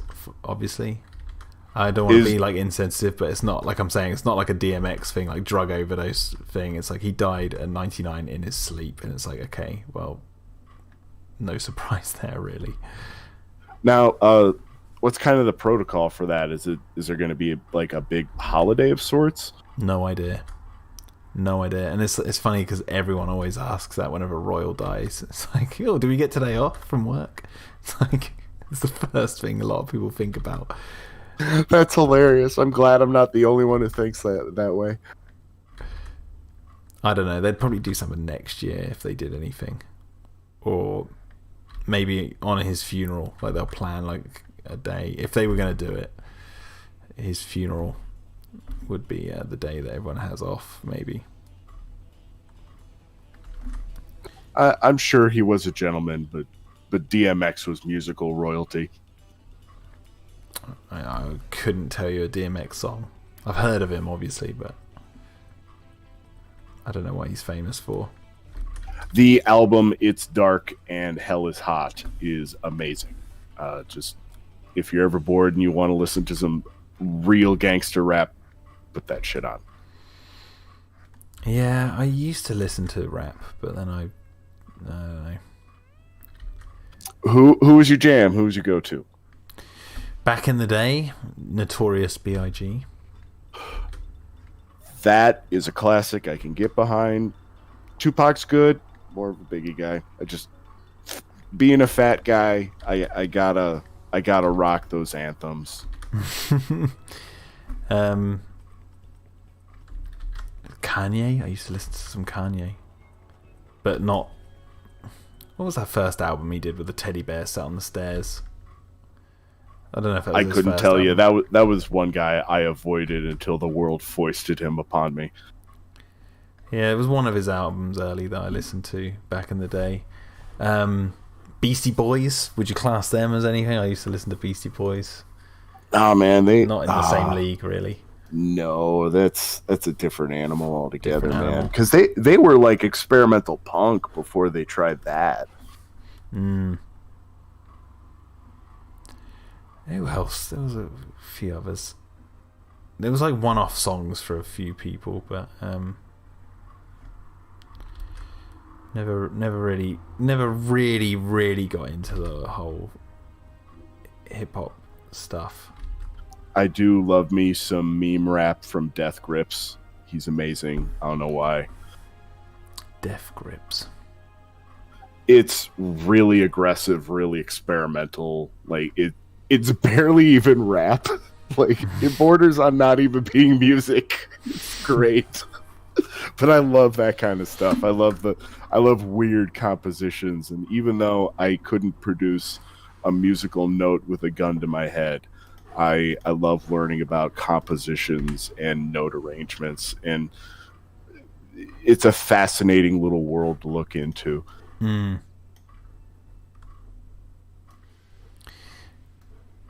And good rap is really interesting compositionally, especially for its tempo, not necessarily its speed, but the tempo is so important for a rap song. And if you've got a good bass line beat, it can really propel a song into the stratosphere. And that's what BIG was excellent at, is that he built really great layers around his voice and knew when to pop in with what, because he used everything from voices, guitar, drums, a little bit of synth experimental record scratching for the time, and like violins and whatever he could really get his hands on. I would assume the picture in my head is he just has a large collection of vinyl that he could just sample, and now that's been democratized, and now you're seeing it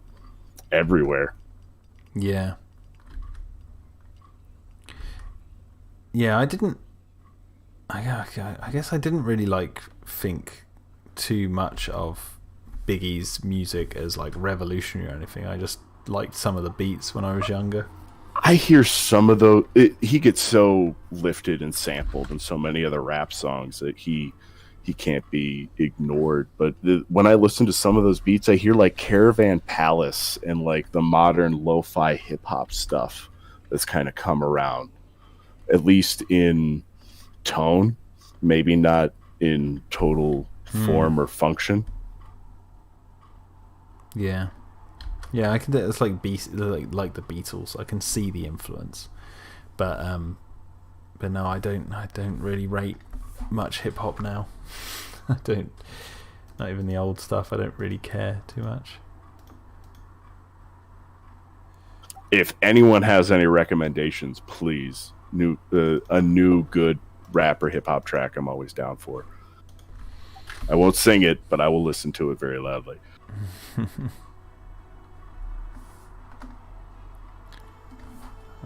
Man, how Hunter's sat on there. I love music, even if I don't totally understand it.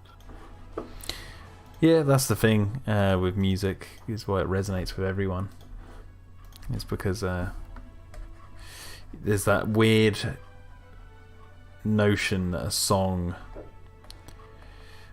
hits you in a certain way that you go... It's like you hear a song that you really like and you're like, why do I like this song? And it's hard to quantify exactly why you like a song, because it will hit you. You'd be like, it's not too fast, it's bringing in things that I like, but it's not too predictable. If it was too predictable, then I wouldn't like it. If it's too erratic, then it's just noise. So it's just it hits you just right. Jurassic only listens to country and 80s, and I love me a good country track too. 80s is a golden era for music as well. And is Godzilla vs. Kong your favorite of the soundtracks that have come along with the MonsterVerse? Yeah. Yes, definitely. Because it's just so weird. Like, for the MonsterVerse, I didn't expect like a techno Tron Legacy type soundtrack to come out of Kong versus Godzilla. Yeah, but they did it so well, and it's unobtrusive. You know what I mean? Like, it feels absolutely natural with what's going on screen. Yeah, 100%. 100%.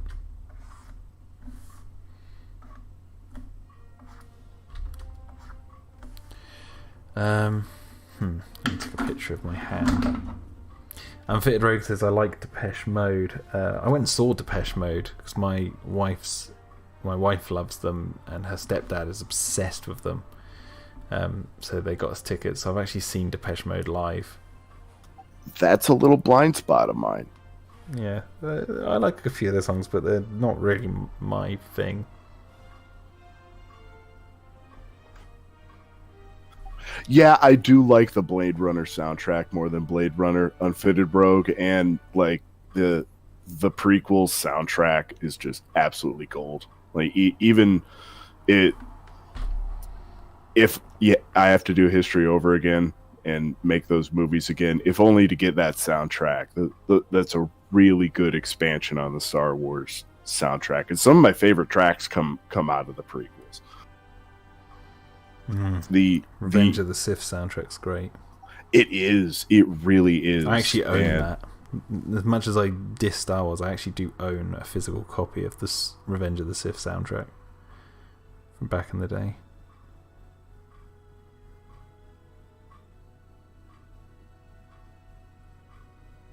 Bryan Adams has been in the till for Jurassic Room recently. Yeah, the last few episodes of Clone Wars had really good music, Harrison McCarthy says.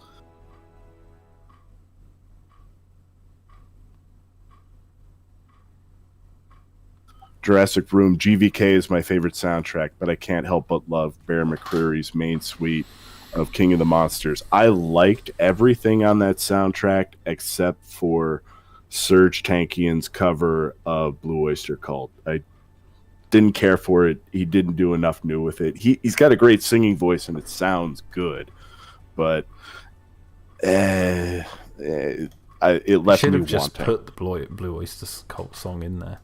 Honestly, yeah. Like, you can't do much better. Yeah, just do it. What was I going to say? I like King of the Monsters soundtrack. It's good, like it's really bombastic and it's great. But the thing about it that gets me is because it's reusing a lot of the old soundtracks. It's like I'm like, I've heard this a million times, and I know it's like hearing it on acid or whatever, however you want to say the phrase. But like, that's why I like Godzilla vs. Kong, because it's like a fresh new take on it, and it's got new themes. And it's just fresh. It's like a completely new thing. There was one point though in Bear McCreary's soundtrack that I absolutely love, and I don't know what it is about it, but like it really gets to me every time I watch the film, which is when Ghidorah is like taking Kong up into the clouds, and then he drops him back on the city, and the music has this moment where it's like dun dun dun as he smashes into the ground, and it's just, there's something about that I really like.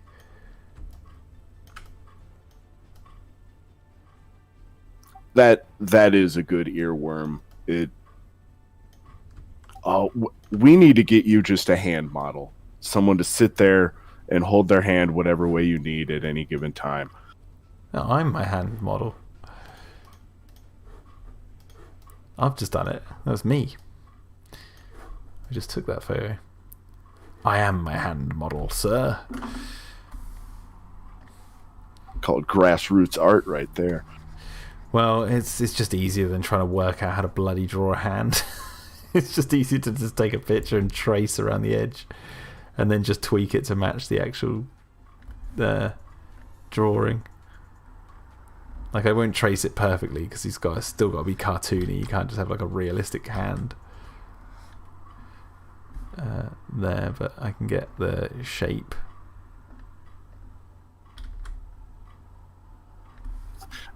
With him not colored in, my brain is filling in Colonel Sanders right now. That's why he's holding up his fingers. His finger looking good.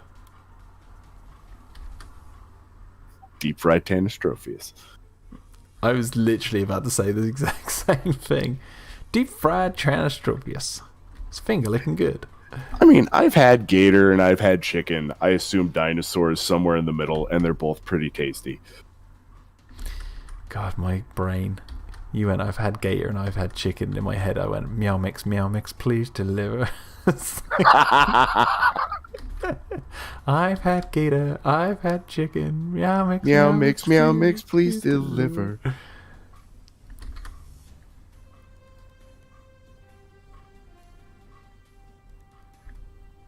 Have you ever had the pleasure of eating alligator? We're about to say meow mix. No. I would try it, though. I haven't had the chance. It's good. It's like chewier fish. If you like eel. Never tried eel. I thought that was a British staple. Yeah, I believe it is in some places, but I've never tried it. I've eaten shark, I've eaten lots of seafood, but never... Oh, tell me a bit about shark. Was that over in Japan? No, it was here, in the UK. There's a fish shop up the road, actually. It was alright. Honestly, I can't really... It wasn't like anything special. It didn't make me go, whoa, this tastes different. It just tasted like fish, from what I remember. Like haddock or something, cod, something really boring. But it was shark. You deep fry anything and it's going to come out moderately tasty. Mm.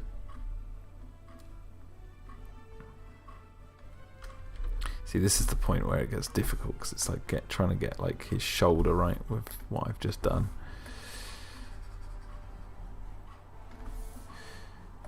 Okay, I can look at my own shoulder. Get that. Yeah, I was going to say, don't you have your shoulder in that picture you took? I certainly do. Let's try and...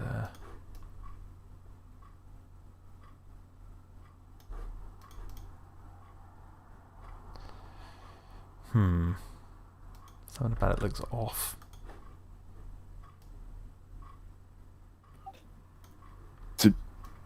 You're the professional here. I was about to say it looks great to me, but yeah, it can be a really subtle thing that throws me off, like very subtle. But maybe it's because I'm missing the rest of the arm. I'm not like I'm done. Yeah, someone in the Discord earlier, I believe actually last week, mentioned if there was any activity going on with Extinction Now, and Kentucky Fried Compy came up. As far as I know, Extinction Now, the website's down. and we keep telling them, but I guess they can't be bothered to fix it. Yeah, that's unfortunate. You just leave them money on the table there. Well, they are. Yeah. I mean, you become a little bit detached because, like, you sign off your work and stuff. So I'm like, okay, well, if they don't want to keep it up and piss off the fans, then we can only tell them so many times.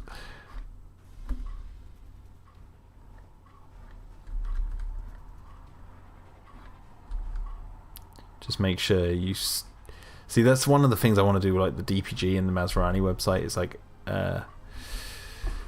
go through and save, like make a video where I go through the entire website.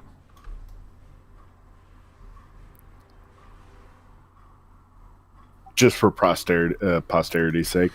We'll just like make a video where I'm going through each page slowly so you can read it and then go through every bit of detail and make it into a video. So then if that did ever one day get taken down, you just upload the video and everyone still has access to all the information.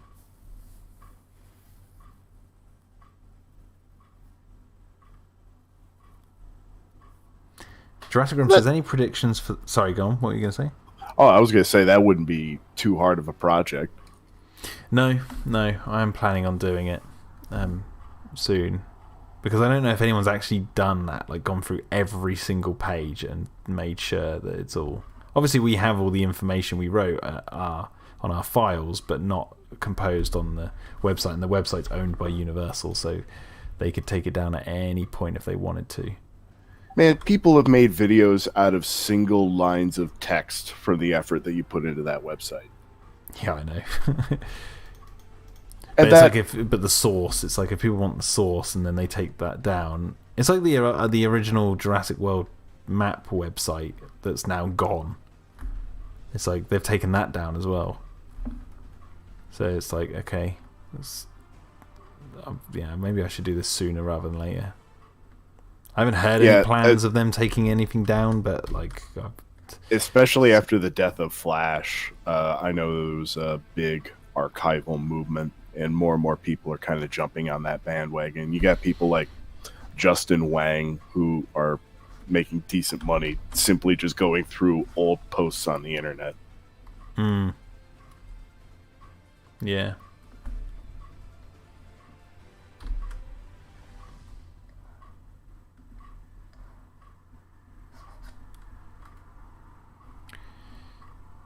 In Jurassic, I would love to see someone eating some bit of dinosaur in Jurassic World Dominion. Harrison McCarthy. That does sound fun. Me too.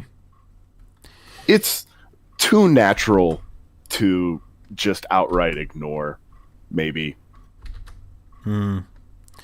Like and also like I like that idea since The Land That Time Forgot. Because the first thing they do is they shoot a plesiosaur as soon as they arrive, and then cuts, and they're instantly eating it. It's like, it's always cracked me up. This old B movie. I mean, who wouldn't? You'd have to try it, wouldn't you? Like, but then it'd kill you. You'd die. That's some weird effect on. Oh no, stomachs. I've got DX. Yeah. There you go, that looks better. You said earlier that you recently watched The Lost World and Jurassic Park 3. Yeah. What did you gain anything from those viewings? Is there anything that came to light that you were like, interesting? One moment in particular popped out at me when Ian Malcolm and everyone in the beginning of The Lost World are walking back from the first Stegosaurus attack, and Sarah is just explaining over voice that the dinosaurs can detect us from miles around. There's a little moment that I had registered, but I didn't really grasp the weight of Nick Van Owen pulling out a cigarette, hearing her, stopping, and putting it away. Yeah, because he's about to smoke, isn't he? Right, and then they happen upon the fire, but it not a blink and you miss it moment, but it's pretty close. Other than that, I was mainly just loving the soundtrack. I had them on in the background while I was, vacuuming and sorting laundry and doing some other household stuff going on.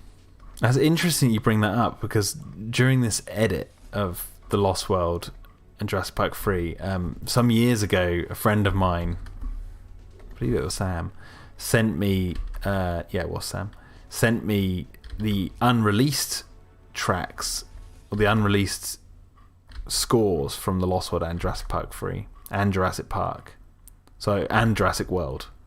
I don't know if I've got the Fallen Kingdom one yet, but I've been using those tracks that you hear in the films, but they're not on the albums, released albums, to like link scenes up and stuff in this edit, because they're not like tracks that you would hear very often, and they have some like weird melodies that really work.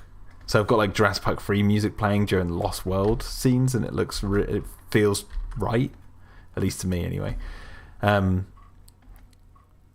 If you want those albums, man, I'll send them to you, because there's some really cracking stuff on there.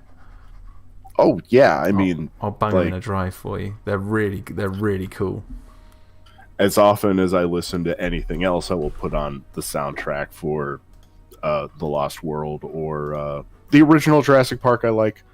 I don't really go to the third one, because it's kind of a lot of the same stuff. Yeah. But yeah, absolutely. More music for the library for when the grid fails.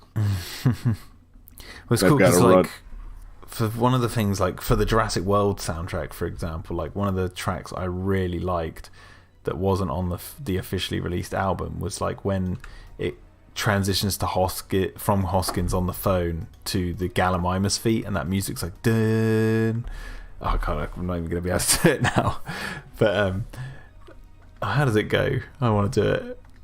Oh god, I can't remember. I was about to big it up and I can't even remember now. I've got Overwatch in my ear. But anyway, point is, that's not on the album, and that's on this extended score and stuff. So there's things like that. It's not the da da da da da da. It's not that one. No, that's The Lost World. I can't remember now. I can't remember. It's not like an actual theme tune. It's like one little melody of music, and you never hear it ever again. But it's like, it's really cool. I've just realised he's wearing a glove on one hand and not a glove on the other. So I should take my fingernails off and turn into a glove. Or draw a glove on the tape. I should not. I apologize. I should not suggest. Well, you can't, because in the shot that he's in previously in the scene, he's still wearing his gloves. So it's got to be continuity. But if he had taken his glove off, yes, I'd have done that. Harrison McCarthy, did you guys listen to Eye to Eye? And the unused soundtrack for Jurassic Park is really good. Eye to Eye. I'm not 100% sure what he means there. He might be referring to a specific track on that I don't know. cut. What are your thoughts on the Scorpius Rex? Asks Jurassic Room. I saw Clayton did a video about it. I haven't seen it. I haven't looked into it. So there's your answer. What were you going to say? I was just about to read his comment. Oh. Perfect. Yeah, no, I haven't looked into it whatsoever. Scorpius Rex. Eye to Eye is an unused track. I would have heard it then. I just can't remember it offhand. He also has the back of his gloves, doesn't he? He has those.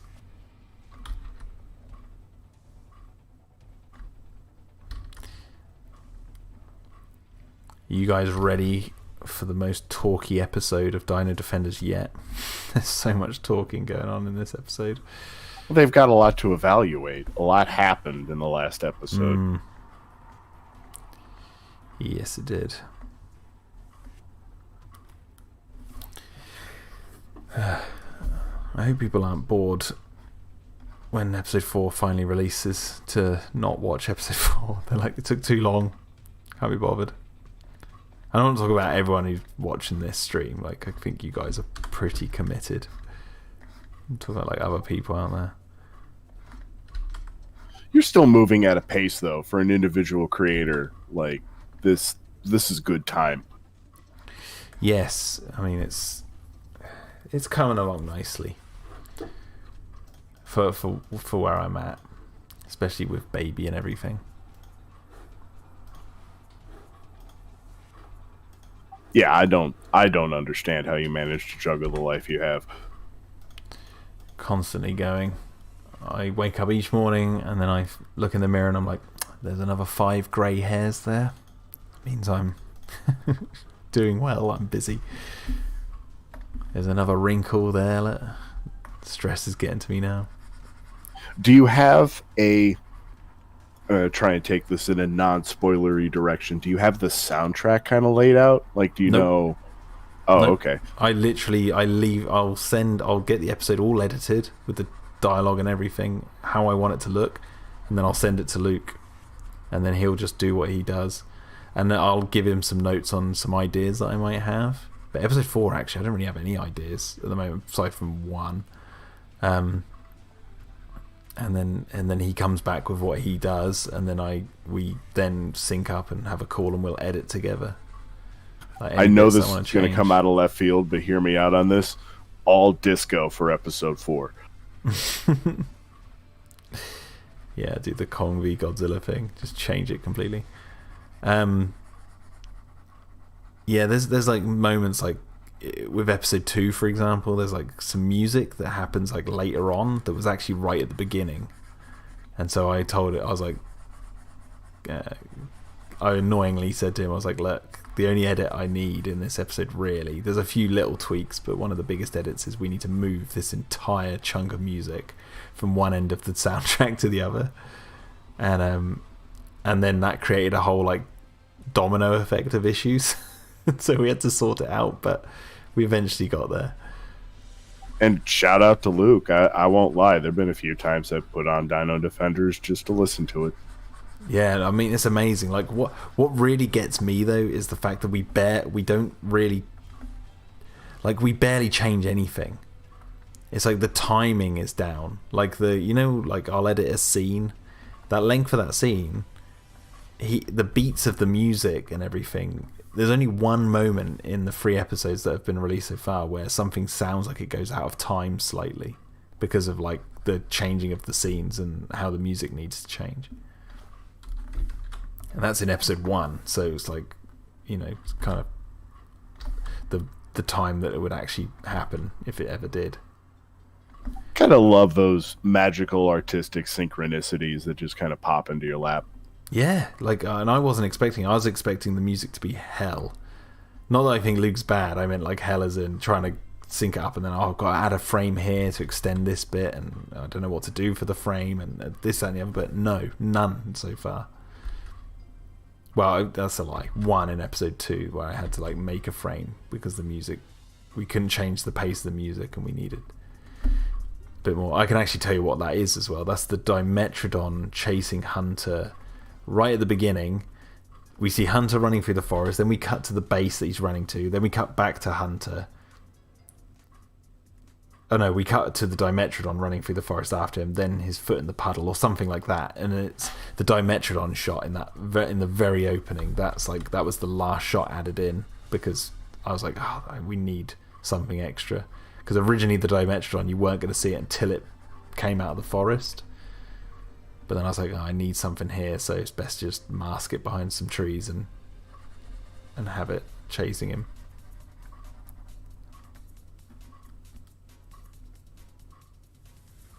It works. It all comes together very nicely. And the best one yet was episode 3. Like, my God, he knocked it out of the park with that score, and that had the least amount of changes. Yeah, for as much happening on screen, I bet that was nice. Yes, and I think he's gonna have more fun with episode 4, and with each one he keeps buying different music packaging, like packages of like sounds and stuff. So like if you notice, episode 1 is like what he basically had at the beginning. Episode 2 he'd bought like a drum like package of sounds, so that's why like opens up with like ding, ding, ding, ding, ding, ding, like he's got his drums. Then episode 3 he bought strings and a couple of other ones as well. Oh no, that's it, he bought Hans Zimmer's package. That was it. It was like a thing of loads of stuff. Oh, that sounds... that I interpreted that dirtier than you meant it. I heard it as well. I would love some of Hans Zimmer's package as well. Man, that guy has made some scores. What a great tool set to have. Yeah, it's like it's just samples of like music sounds, like drums. So like you have all the Hans Zimmer's drums, and you go in, you press a button, it's like dum, dum, dum, and it's like all the different things. And then he puts them into his keyboard, Luke does, and then he plays it like along to the show, and then edits it. But yeah, so an episode, I could tell you this, episode 4, he's bought a package of sounds. He actually bought it during episode 3 and he wanted to use it in there, but I loved it so much I was like, no, this has to be saved for episode 4 for the reveals of certain things, because this sound is so weird. So yeah, there's... Oh, did he get the Inception horn? No, he didn't get the Inception horn. He has something like that, but it's not the Inception horn. And I just coloured his bloody... What am I doing? I coloured his bloody wrist thing in yellow. It's grey. Not concentrating too much. It's okay. You fill it in. It's not a significant error. Don't kick yourself too hard. Oh, it is. It's the greatest error ever made by a human. You know, you've got Mao, Hitler. They're under me colouring in his wrist yellow from grey. From grey to yellow, sorry. Harrison says, I always wait for the Mega Raptor to break out, then the music kicks in. Yeah. Yeah, that's Sting of the poor bastard Bill getting his head eaten. Yeah. Which is so stupid because like they're telling him to like look and he just doesn't. It's like, what? Duh. But I've had those moments before. I've done that before. I feel bad for John because like John was a character I actually really wanted to keep. And then like the stars aligned and I was like, he's the only one who makes this work if he bites the dust here. So I had to sacrifice him for the greater good of the show. Oh, what's that quote? Don't be afraid to kill your babies when it comes to screenwriting. Yeah, I know, but it does hurt. It does hurt when you have ideas for what you could do with them later, but they could easily be replaced with someone else. And it's actually worked out better, but like... poor John. It's a good twist, though. Because you're led into... It's what the Gareth Edwards Godzilla was trying to do with Bryan Cranston. Yeah. Like, oh, I'm in... Well, I mean Deep Blue Sea. Yeah. Which is one of its inspirations. But yeah, no, he... he had to go. It's because I knew I didn't have anyone else actually planned for that scene. I just knew I needed someone to get their arm bitten off and then they would die in the helicopter crash. And this was like really early on in production. So like I knew that I wanted someone to get their arm bitten off, and then I knew that their plane was going to crash into the tower. And then just so happened to be that when it turned out to be John, I was like, oh yeah, that's kind of nice, because right in episode 1, the first thing John does when he gets out of the helicopter is he stares up at that big tower. That's the thing that eventually would kill him. So I thought that actually works really well if it is John. And so there you go. So it's like in some foreshadowing I managed to get into the show. If it works, it works. And It paid off. Yeah.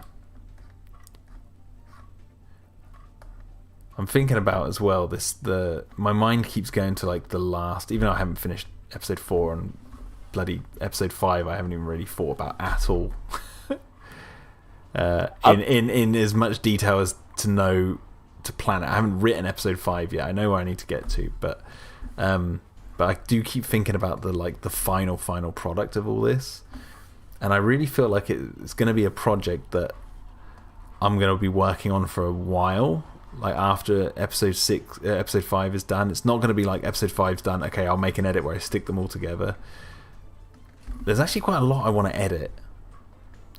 A lot of dialogue. I want to edit some frames. I might actually add in new scenes. Has the list expanded since last we spoke about this? I believe so, yes. I might even go with voice actors. Like, I'm really thinking about it as like, okay, so this could be really cool, especially considering that it might be really possible at the point where I am in my life, when I'm at that point, things should hopefully be a bit better for me, time wise and everything. Because we're talking years away, aren't we? Because episode 5, I haven't even finished episode 4. I don't even know when episode 5's coming out, so it's like, yeah, so it's like just, I really think that I could work on it for a long time. The actual final version, really fine tune it. Maybe add a bit more animation in frames where there wasn't any animation. Just like really beef it up, so then it's like this proper product, like a proper thing to be like, whoa, this is even better than it was before. Big Shark in with $5, Jack, for your extended cut of DDEX. Have that pilot parachute into the Tanny paddock and get ripped apart. You're tempting me with money here, but you can't bribe me. I'm sorry, man, that the Tannies will be munching down on someone else than the pilot, and I think you already know who. That's just before the Tanistrophius unionize. Yeah, they go on strike. The conditions in their pen are simply abhorrent. And then you threw in this tower. Things were already bad before, and now they're worse. This is the spark that can ignite the overturn of the proletariat. The Great Revolution is promised by the bourgeoisie. The bourgeoisie Tanistrophius. Oh, yeah, I'm gonna have to make Comrade Tanistrophius now. Oh my god, is that what your new name? Jack, if he gave you $50, would you do it? Says Harrison. No, because the pilots, having the pilot eject out instead of having them just. So put it this way: I already have a character being killed by the Tanistrophius in that way. So if I was to have the pilot eject out, it would be I'd want him to do something else. You know? Yeah, give him a different death. Yeah, do something different with him, because like that Tanistrophius ripping someone apart, that already happens. So it's like, yeah. He comes down a little too fast on a Kentrosaurus. At the wrong part. His ass just gets impaled, and then he rides off into the sunset screaming. How safe do you want... Like, it's clear who the main characters are, but how safe do you want the audience to feel with those characters? Is it clear who the main characters are? That's my actual answer. Maybe? So I will say this. There's a fine balance, because you don't want to kill off a character or do something with characters that are your main characters that make their story pointless. Right? Right. Again, Bryan Cranston, Godzilla 2014.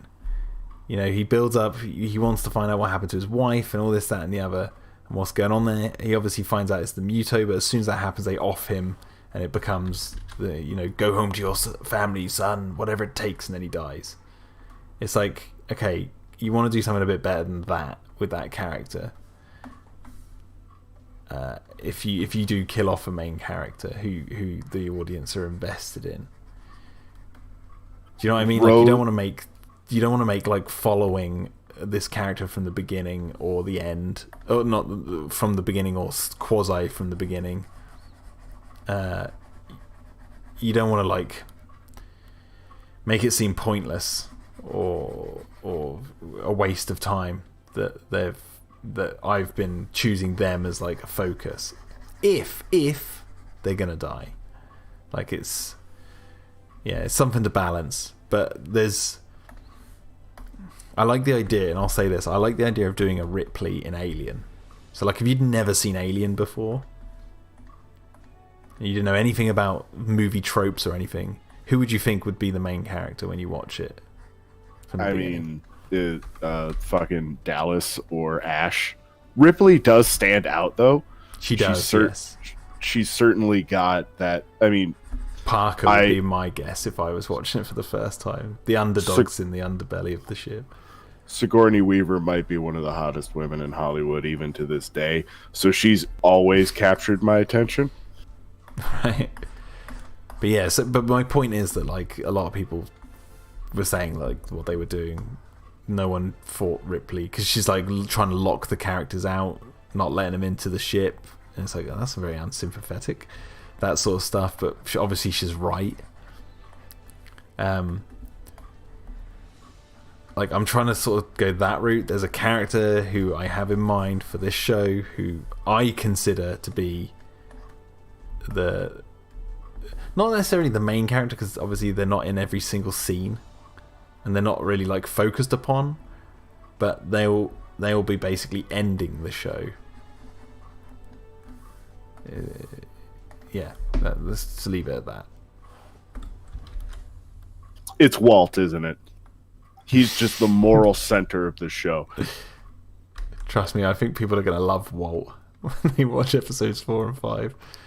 He's got that look. He's definitely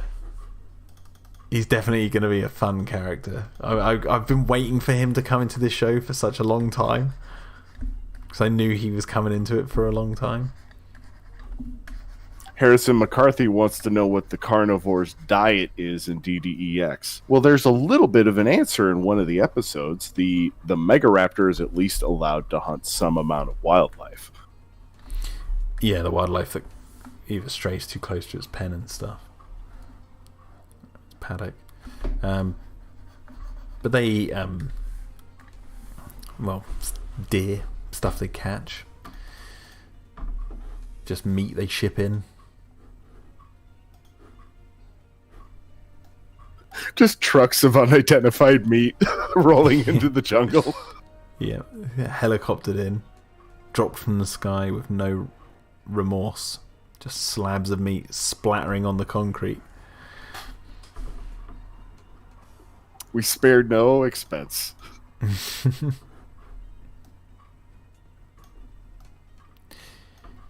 Yeah, Walt's one of those characters I've just been looking forward to doing.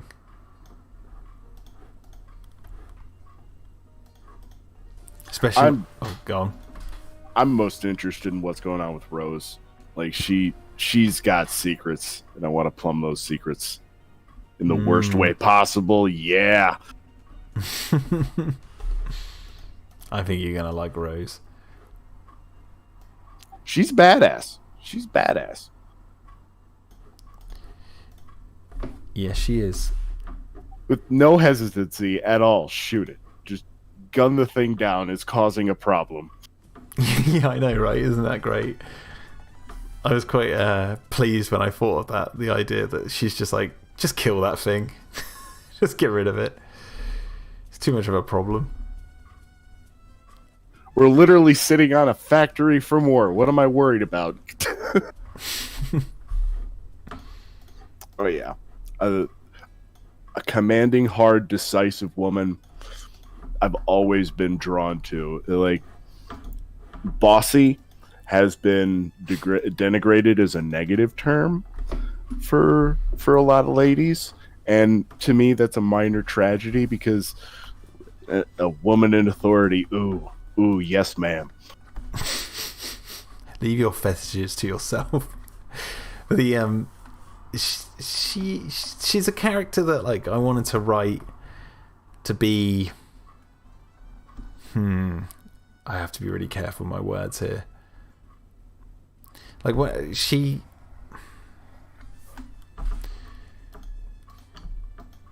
No, I'm not going to say it because I'm worried I'm going to be encroaching too much on spoilers. Obviously, Hammond informed her. What other characters would you say informed Rose? I mean, just purely from a cosmetic standpoint, her name Rose Anchor was a homage to Rose from Titanic. Let's put it that way. Rose Anchor with the anchor. So I was like coming up with names. I was like, okay, I like the name Rose, and okay, well, I like Titanic, so ships have anchors. So call her Rose Anchor. Also, she's like the anchor of the whole facility. Like everyone's reliant on her. This kind of fits the name. Personality-wise, obviously, yeah, John Hammond, obviously, you know, the old crazy geneticist billionaire or whatever. Although, but you're not putting really a billionaire. She has to. You're putting the Ewan spin on it. Yeah, but she. But obviously, I don't want to make her like the bubbly granddad figure that John Hammond is in the Jurassic Park movie, and I don't want to make her the sleazy scuzzball that Hammond is in the book. So I'm trying to do something different to both of those with that sort of character. But I don't know. I don't know how I can describe it without you knowing the rest of her story. Yeah, it's a difficult. It's difficult question. We've only got like to the point where she's definitely hiding stuff. Definitely out of her depth. Doesn't realize it. Yeah, it's the unfortunate task that we've embarked upon to both hype and keep secret this project, and there's plenty to be hyped for. Yeah. Megalosaurus is going to be the Goomba of DDX's Big Shark. Yeah, the Megalosaurus is going to be fun because I'm going to animate those entirely on stream. Like that's one of the big spoilers. I'm just going to animate it because it's just so much. It's going to be so much fun to go through the trials and tribulations of getting that scene done. There'll be maybe a couple of stuff that I don't reveal, but I think I might just do all that on stream because it's just going to be too much fun. Especially considering what I'm planning to do with one of the shots of that. So. Well, I look forward to it. It'll be a good time. Yeah. What do you aim to have done before your time shift? Do you have any like short-term goals lined up?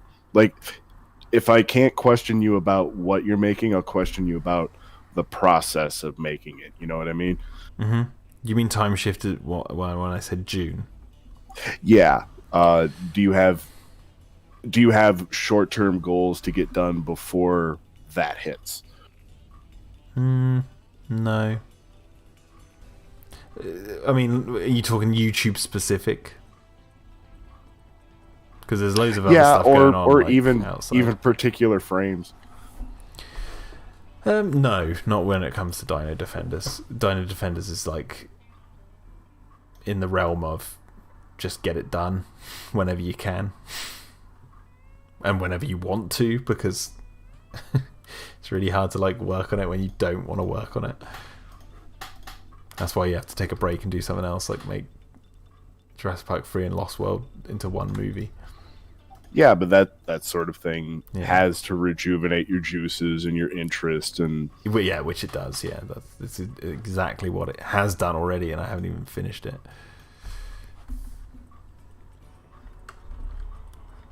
But yeah, there's nothing specific that I want to get done before that all kicks off. Yeah, like I said, it's just get it done when I get it done. So also the other thing is the dialogue. That's the big thing, because like I said, there's a lot of dialogue in this episode, and I actually don't know what they're all going to be saying really at this point. Not completely. I know a little bit, but not everything. Like Hunter right now, this frame I'm working on right now, I don't know what he's saying. I'm just drawing the frame, and then I'll come to do the dialogue, and I know like he needs to say something in this scene. So I know he does because of what's happened in the previous scene.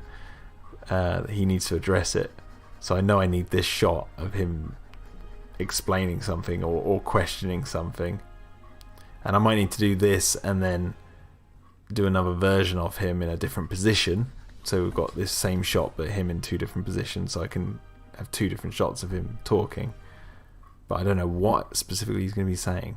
That's the mystery until I get to doing the dialogue.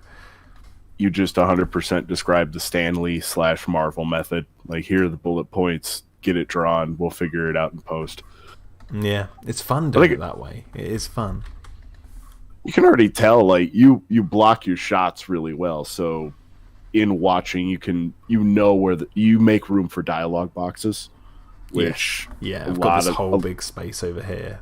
Like, a lot of amateurs don't do that. They wind up cramping their own space. Yeah, even a few major published comic books don't know to leave space for where dialogue has to fit in. Yeah, I had a bit of problems with that in episode 1 because I was still finding my feet.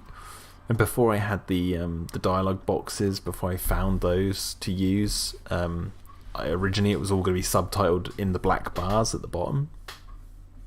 And like I was going to have it different colours for different characters. So if you see a load of text come up in blue, you'd know that there's this character talking, and then I was like, no, because I've got so many bloody characters and there's only so many colours that then start blend together, and then you've got colourblind people, and I'm like, no, it's too. You need their name.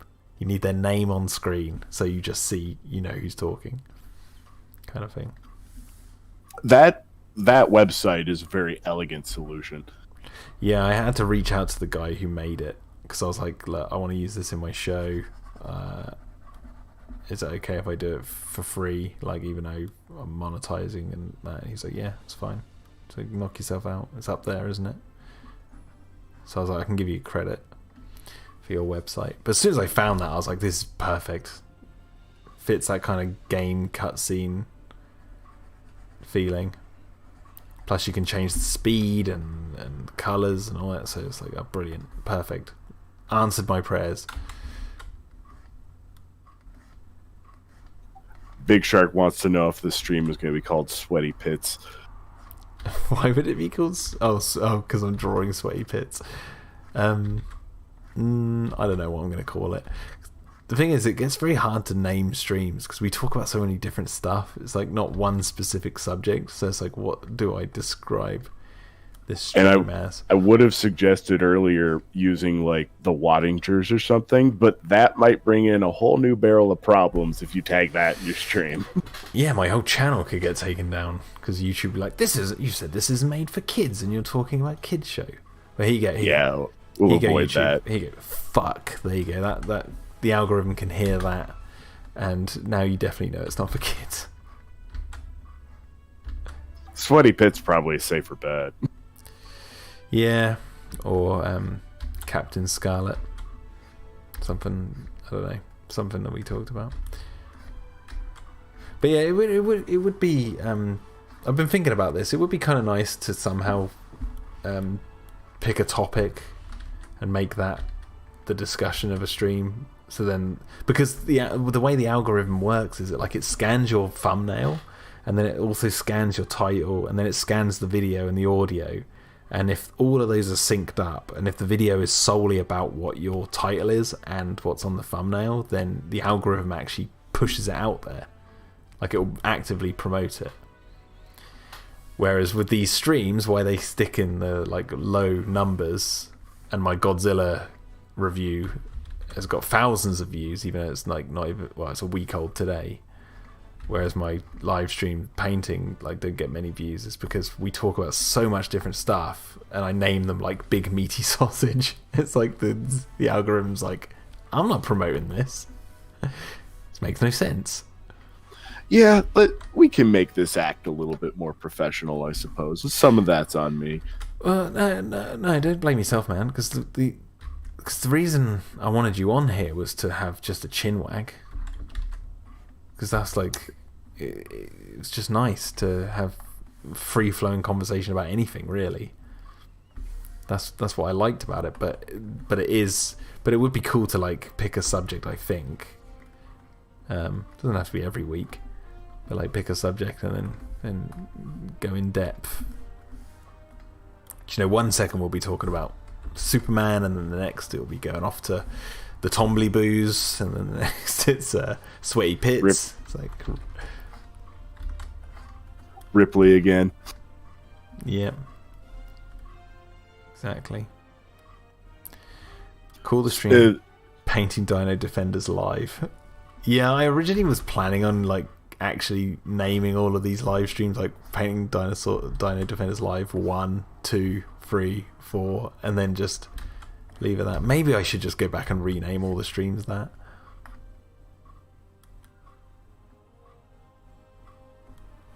If you think the algorithm will play ball with you better that way, then yeah.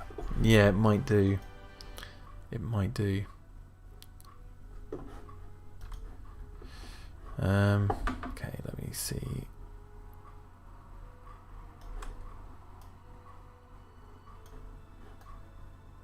So what's that spilled on the desk there? I saw you put it in earlier, but we were a little busy at the moment. Oh, that is fizz milk. So let me. I'll show you the frame, the finished one. It's here. It's this one here. So this frame, if I make it full screen,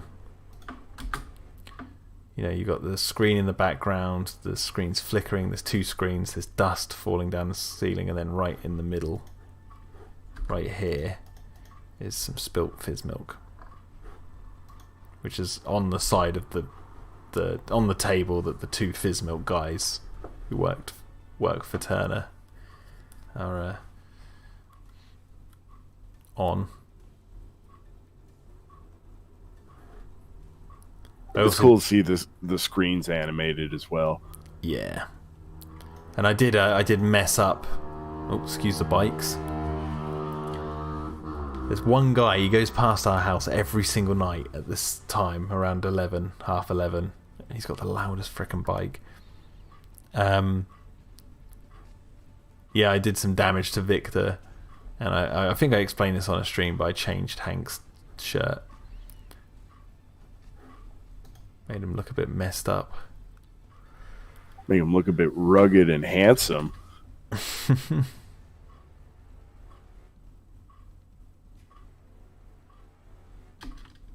And there's Walt, nonplussed. Yeah, he's just got his hands in his pockets, like, I'm not even supposed to be here today, kind of energy. Yeah.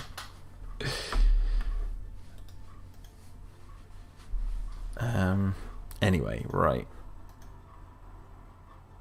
So I like Walt in episode 3 because he sees John with his bloomin' arm missing and everyone panicking, and the first thing he says is, "What a warm welcome." It's like, Jesus Christ, this guy.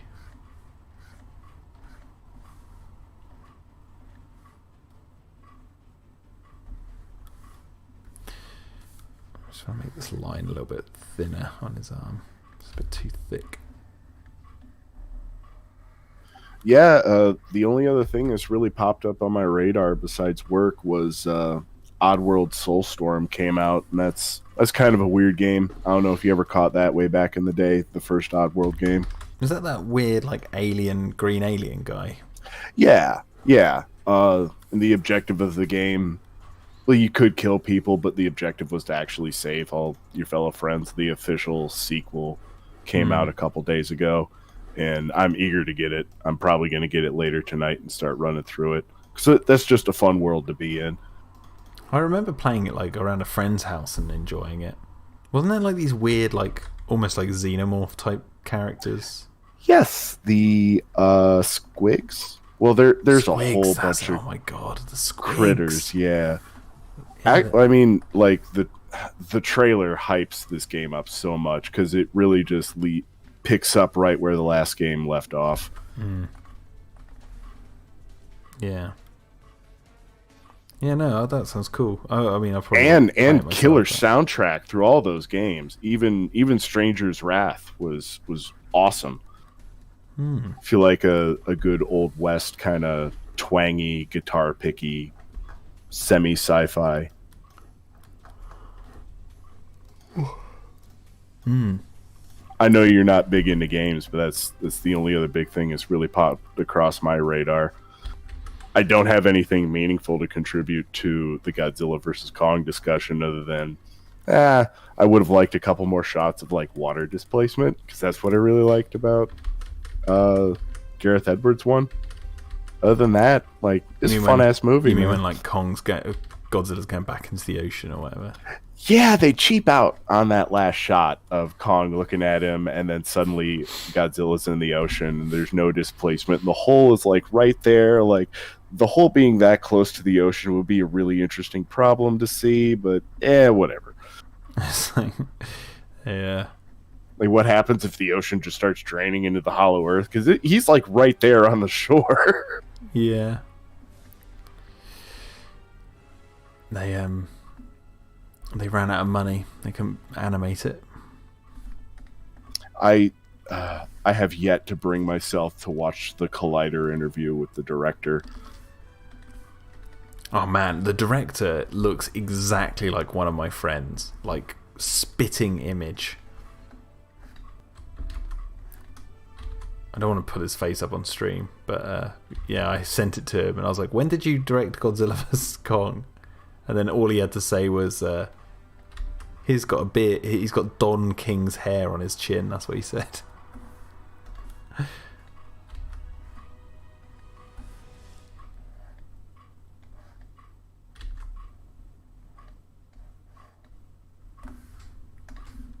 Don King, what a character. That was a good movie too, starring Ving Rhames. Ving Rhames. Do you think Ving Rhames gets triggered if you go up to him and say Zed? Just whisper Zed right in his ear. Zed. No, I wouldn't say triggered. He'd probably be the guy to deck you. Yeah. Zed, he's coming to get you. Why didn't he ever get a renaissance, man? He got the Dawn of the Dead movie, and he had a couple other features, but he never had like a big moment that I feel he deserved. Well, no, wasn't he in the Mission Impossible movies? Yeah, but he wasn't. He wasn't Tom Cruise, and if you're not Tom Cruise, you're not getting the best stuff to do. I don't know. He's in. He does a lot of the action. Well, not the action sequences, but he's disarming bombs and stuff in the last one. Have you seen the last one, Fallout? Oh, with Superman, yeah. Yeah, great movie. I did forget about that. Yeah. I've got that on Blu-ray actually. It's like I the only Mission Impossible films I own are the first one on Laserdisc and that one on Blu-ray. The first and latest. I did not expect Henry Cavill to be that compelling of a villain. Well, I mean, he was like the twist villain, but still. Yeah. Yeah, good movie. And yeah, I like him in that. Right, let's get his pupils done. he's such a good actor, and he's so wasted on Superman. Like he could do so much more with that character. Some more weighty stuff. Hey, we're back on superheroes. What happened? Oh no, I've violated myself. No, we're talking about Henry Cavill and objectively saying he's a good actor. Wait, I just opened up that bloody file and I keep forgetting to look. He's holding the disc. There you go, Jack. Look, take note, Jack. Look, he's holding the disc. You need to have the disc in shot somewhere. Okay. Right. Because I just did that like 4 or 5 times. I didn't actually take note. It's okay, Big Shark. I'm praising Henry Cavill. It's not the topic.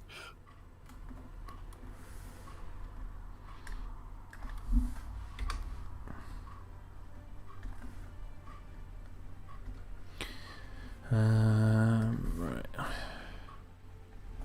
And Kick-Ass could have been a much better actor. Well, I mean, he is a good actor, but they could have utilized him better in Godzilla vs. Kong as well. Have you He's seen... not... Oh, go on. No, go ahead. I was going to say, have you seen Tenet? No. Because he's in that. I've been meaning to. Like, it's not really a spoiler because I'm not saying any much. He doesn't really... Well, it's nothing really spoilery, but Aaron Taylor Johnson's in that, and he plays another army guy, much like his character. It looks like a much older version of his character from Godzilla 2014. Except he's lost the accent, I think. But man, that made me want to see Aaron Taylor Johnson back in the Monsterverse as that character, but older. He plays an army guy really well. Tenet's a really weird movie, and not just because of what it's about. Like the editing, the style, it's so strange. I enjoyed it. I have yet to find even The Dark Knight Rises. I've yet to find a Christopher Nolan movie I truly don't enjoy. And The Prestige, it might be my favorite film. Like aside from all the nostalgia weighted ones like Jurassic Park and you know all the other superhero crap that I like. That's just such a fun mystery to ride, and it's one of those surprises I can surprise myself again with. You know what I mean? Every time you see the twist, you're like, oh yeah, it still gets me. And you know it, and you know to look for it, and you see it coming. It's what he set up in Memento, which Memento hasn't aged quite as well for me. Yeah, I've only seen that once. I never went back to it. It's sad. Like it's a downer. Not that The Prestige isn't. It's got a pretty screwed up little ending. No spoilers, but yeah. Harrison says Tenet, the visuals and set pieces are good. The characters and plot I hate. Yeah, the lead guy. I mean, I don't want to give away spoilers, but it's weirdly acted. It's such a strange feel. Like I had such a strange feeling watching it. It was so weird, weirdly edited. Sounds weird, but like in a good way. It was really strange to watch.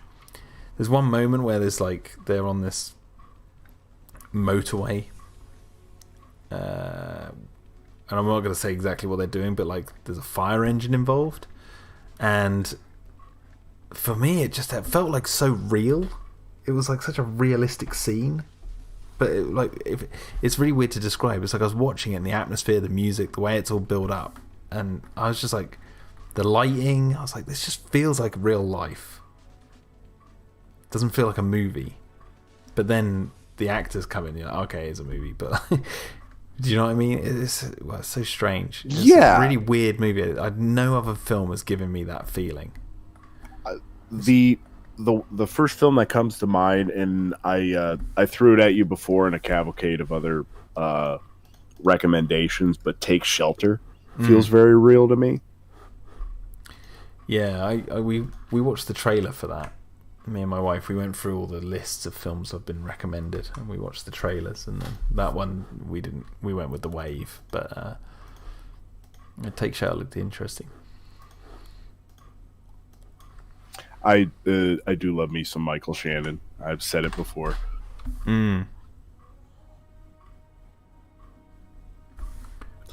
Jurassic Room. I'm legit mad Houston Brooks didn't return from Kong Skull Island and King of the Monsters for Godzilla vs. Kong, since he's an integral Kong character in Monarch, and I'm disappointed we didn't see Dr. Chen and G-Force team return as well. But the only character I liked is Kenneth Branagh as Astor stole the show from Carson McCarthy. Kenneth Branagh was good in Tenet, yeah.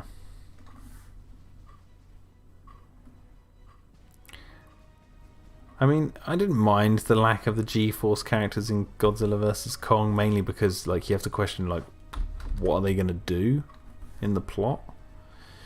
Maybe it would have been better if they were the ones investigating what's happening with Godzilla rather than Millie Bobby Brown. It might be a slight improvement. It's just she doesn't do anything. She does nothing. She just gets a few characters together and then they go on this wild adventure, but she doesn't actually do anything. She's there to bear witness to the guy who, spoilers, the guy who builds Mechagodzilla to get smashed. That's her whole arc wrapped up, is to put her in witness to that scene. Yeah, she wasn't even the one who poured the water on the machine. It was her friend. So you'd think she would have done that, and then she would have killed Mechagodzilla. She would have been the one who disarmed King Ghidorah's ghost inside Mechagodzilla. I was really expecting a moment where Millie Bobby Brown races in to save the little girl who's attached to Kong. I really expected those two to collide. And I was surprised when the movie didn't do that. Yeah. Just need to find this file. Where are we looking? That was the quote-unquote Martha moment I expected. Like Kong and Godzilla look at the two kids like, oh no, they're friends. We're friends. Oh God. But that's, again, that's how my brain would have put that together. And I am not the best authority on such things. I tend to veer into the weird fast.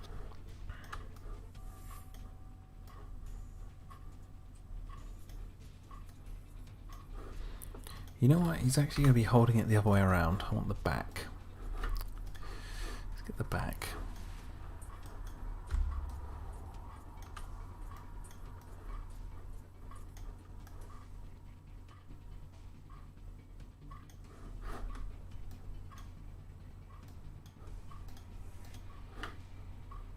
So these are real-world floppy drives, right? So the amount of data can only be, 3.5 megabytes?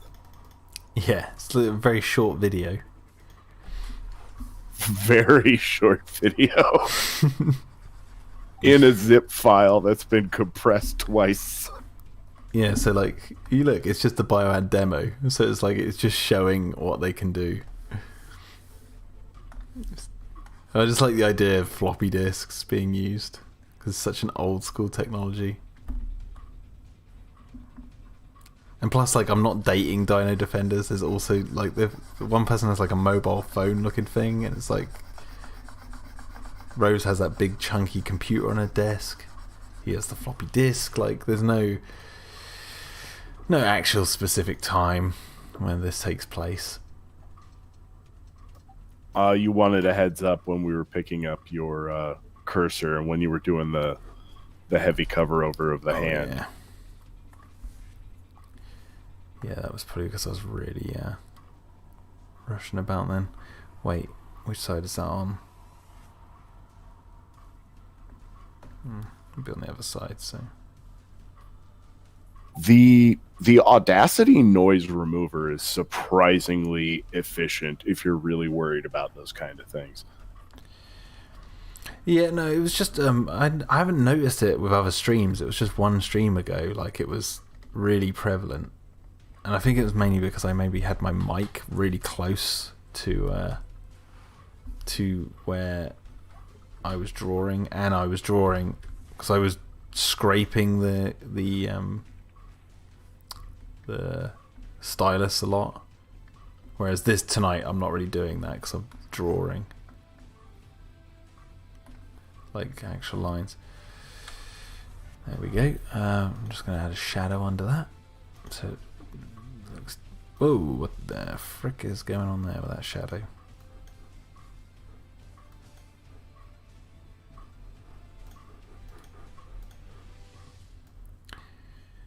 Well, we've done everything a stock podcast can do for this episode so far. We've covered major turning events.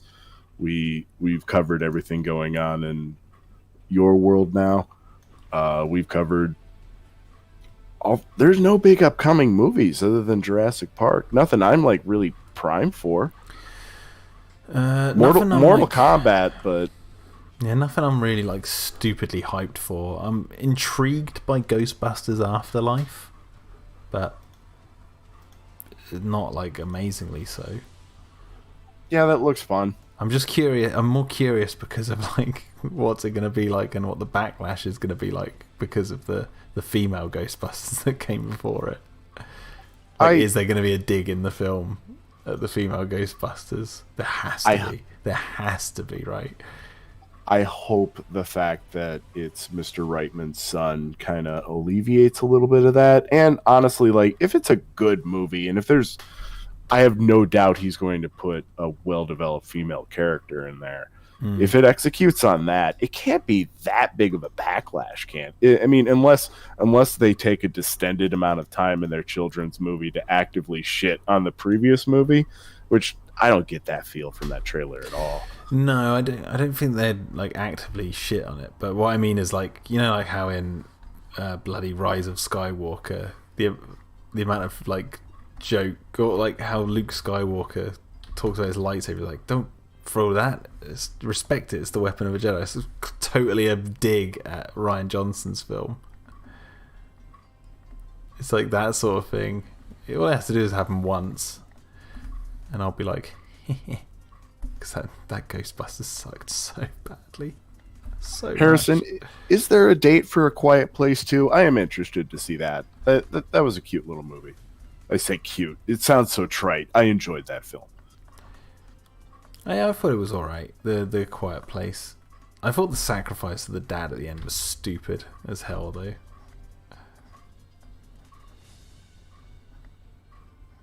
Yeah, it was yeah. And like no one thought, you know, like it's called A Quiet Place. Everyone's trying to be quiet, but the whole movie, I was sitting there thinking, why don't you do the opposite? Make as much noise as frickin' possible everywhere, with loads of different stuff, and then all you have to do, humans, is wear bloody earplugs. Yeah, it's a loud place. Yeah, exactly. Just drown them out. Oh, confuse God. them. They'll be disorientated, and then you'll be able to kill them really easily because they won't be able to focus. Like the Mad Max speaker mobile rolling up over the hill with the guitar guy. Exactly. Like imagine seeing that. That would be so fun. Like I was watching the film and I was like, why? I get it. I get the premise. Okay, I'm rolling with it because that's the premise. But the whole movie, I was sitting there thinking, God, I'd be out there with my friends are musicians. I'd be like, get your amps. just fucking, they're hearing. That's what they rely on. Fuck them up. Same with Tremors. If I was in the world of Tremors, just stick some amps on the ground facing down. Just like, screw you monsters. Your stupid ears. I can wear earplugs. I don't hear anything I'm doing. That's the brilliance of the dynamite in the RC cars, though. Yes, that's why I love that moment. Exactly. That's so perfect. Yeah, they use the monster strengths against them. But the whole Quiet Place thing, I was like, you're all going to this trouble to stay quiet, and the world came to shit. I don't believe this would happen. These monsters are awful. I was like, these monsters are the worst monsters ever to take over the planet. Like, it's a well-made movie. Some interesting stuff, but it kind of felt like the whole thing was they pitched it on, she's in the bathtub giving birth, and she's got to be quiet because these monsters can hear. And they're like, sold. Write the script now, based on that one scene. And you we'll take fund it easy, Big Shark. Thank you for your donations today. Oh yeah, cheers, man. Thank you very much. See you next Friday. But yeah, I don't know if you agree with me there, but I was just like, yeah, the whole movie I was sitting there thinking, just get some speakers, just make loads of noise. You can put speakers everywhere, like different places. It's just really mess these monsters up.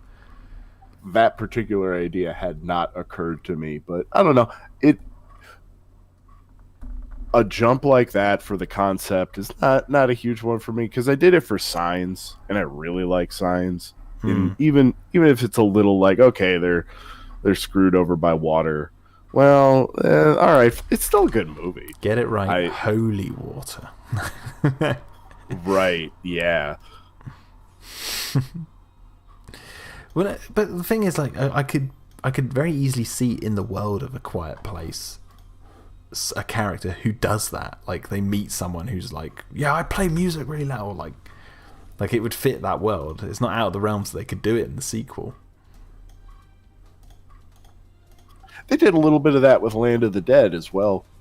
Like they leaned into the implications of the world they set up. You know what I mean? Mm-hmm.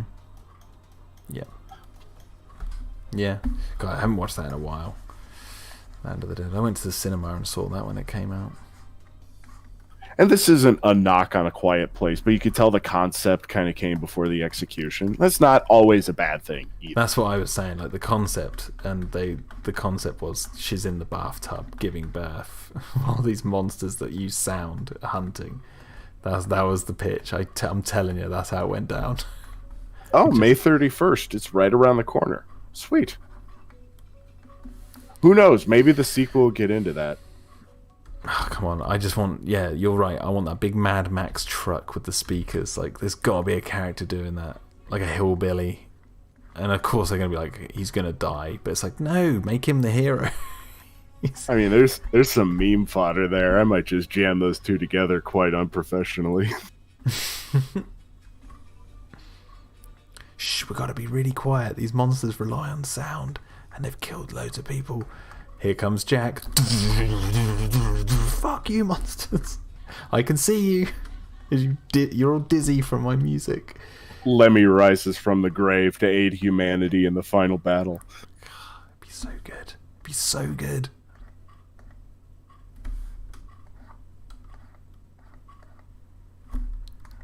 Which is your favorite of the Mad Max films? Fury Road.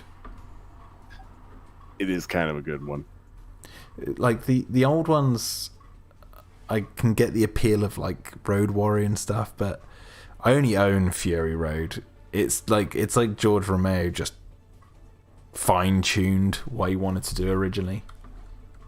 That is a franchise I more or less watched backwards. Thunderdome first, and I like them better in retrospect because I like the progression. Because the first one, it's kind like it isn't full on apocalypse. Like you watch it, and it progressively gets worse, and it's again kind of the same feel that I get from the Dawn of the Dead, Land of the Dead movies. Is they continue with the world in an interesting, compelling way.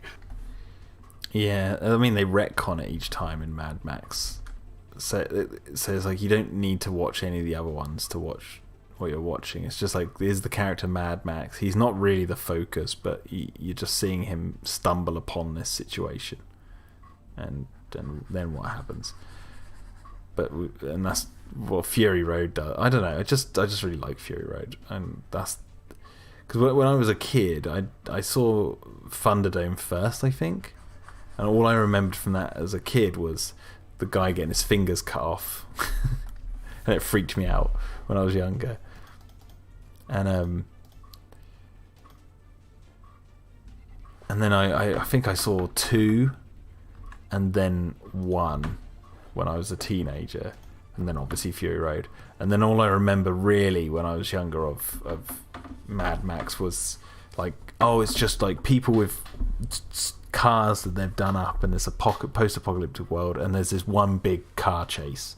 That's all I remember. And then I watched number 2, and it's not really that.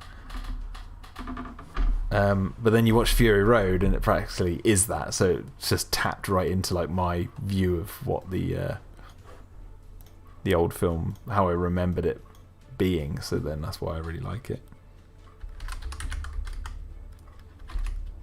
And that's one Fury Road, the soundtrack outshines all the other movies by a country mile. And Junkie XL, right? The same guy did Godzilla vs. Kong. I think so. Let me give it the old Google.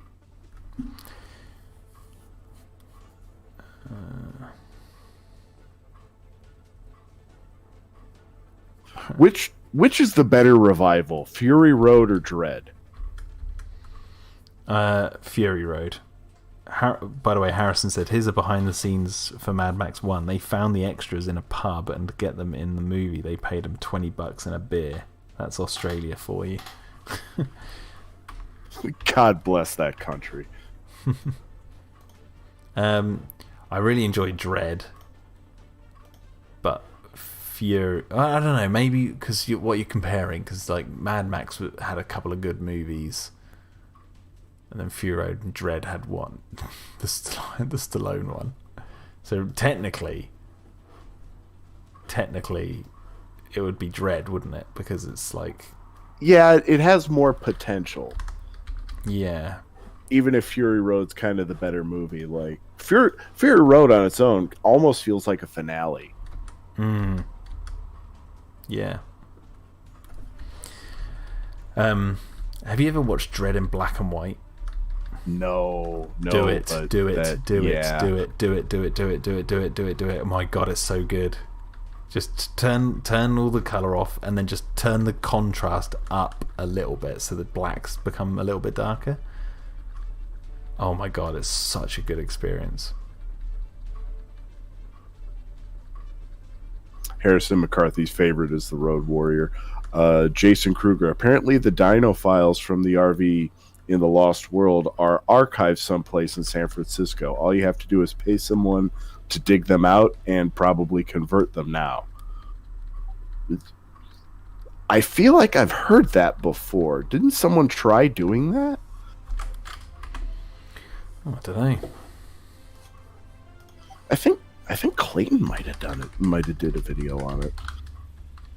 I know they haven't released the ones from the RV properly. That's the ones where like you learn that the Dilophosauruses are 20 feet long. And I cannot wait. I really hope a full-size Dilophosaur pops up. The Dilophosaur wasn't fully grown, man. See, I have no idea if it will in Dominion or not. So it's not me breaking my NDA or anything if I say that. Me too. I have no idea. David the Master popping in. Your opinion on Dino Riders? I have none. The only opinion, yeah, I guess none is not true. I missed that little property. I guess none is not exactly right, because when I was a kid, one of my best friends had the big Dino Riders toy T-Rex, that big famous one that like loads of people had. But at the time, I didn't know it was Dino Riders, so it's wait, what am I doing?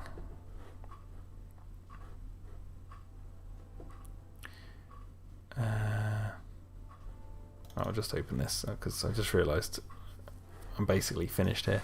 But yeah, he had the toy of Dino Riders. I didn't know it was Dino Riders until like much later in my life. So that's my only opinion on it. That T-Rex toy was kind of funky when we were kids.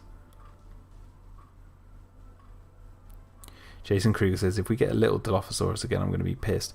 Well, we know that they're about the same size, if not a little bit bigger than a raptor, based on the hologram in Jurassic World. So I would assume if the Dilophosaurus does make its return, they'd probably be about that big, would be my guess. But I would love a 20-foot long one.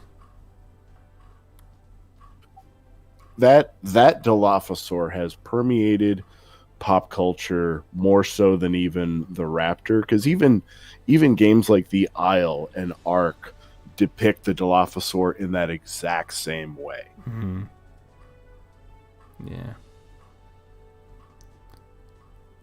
Yeah.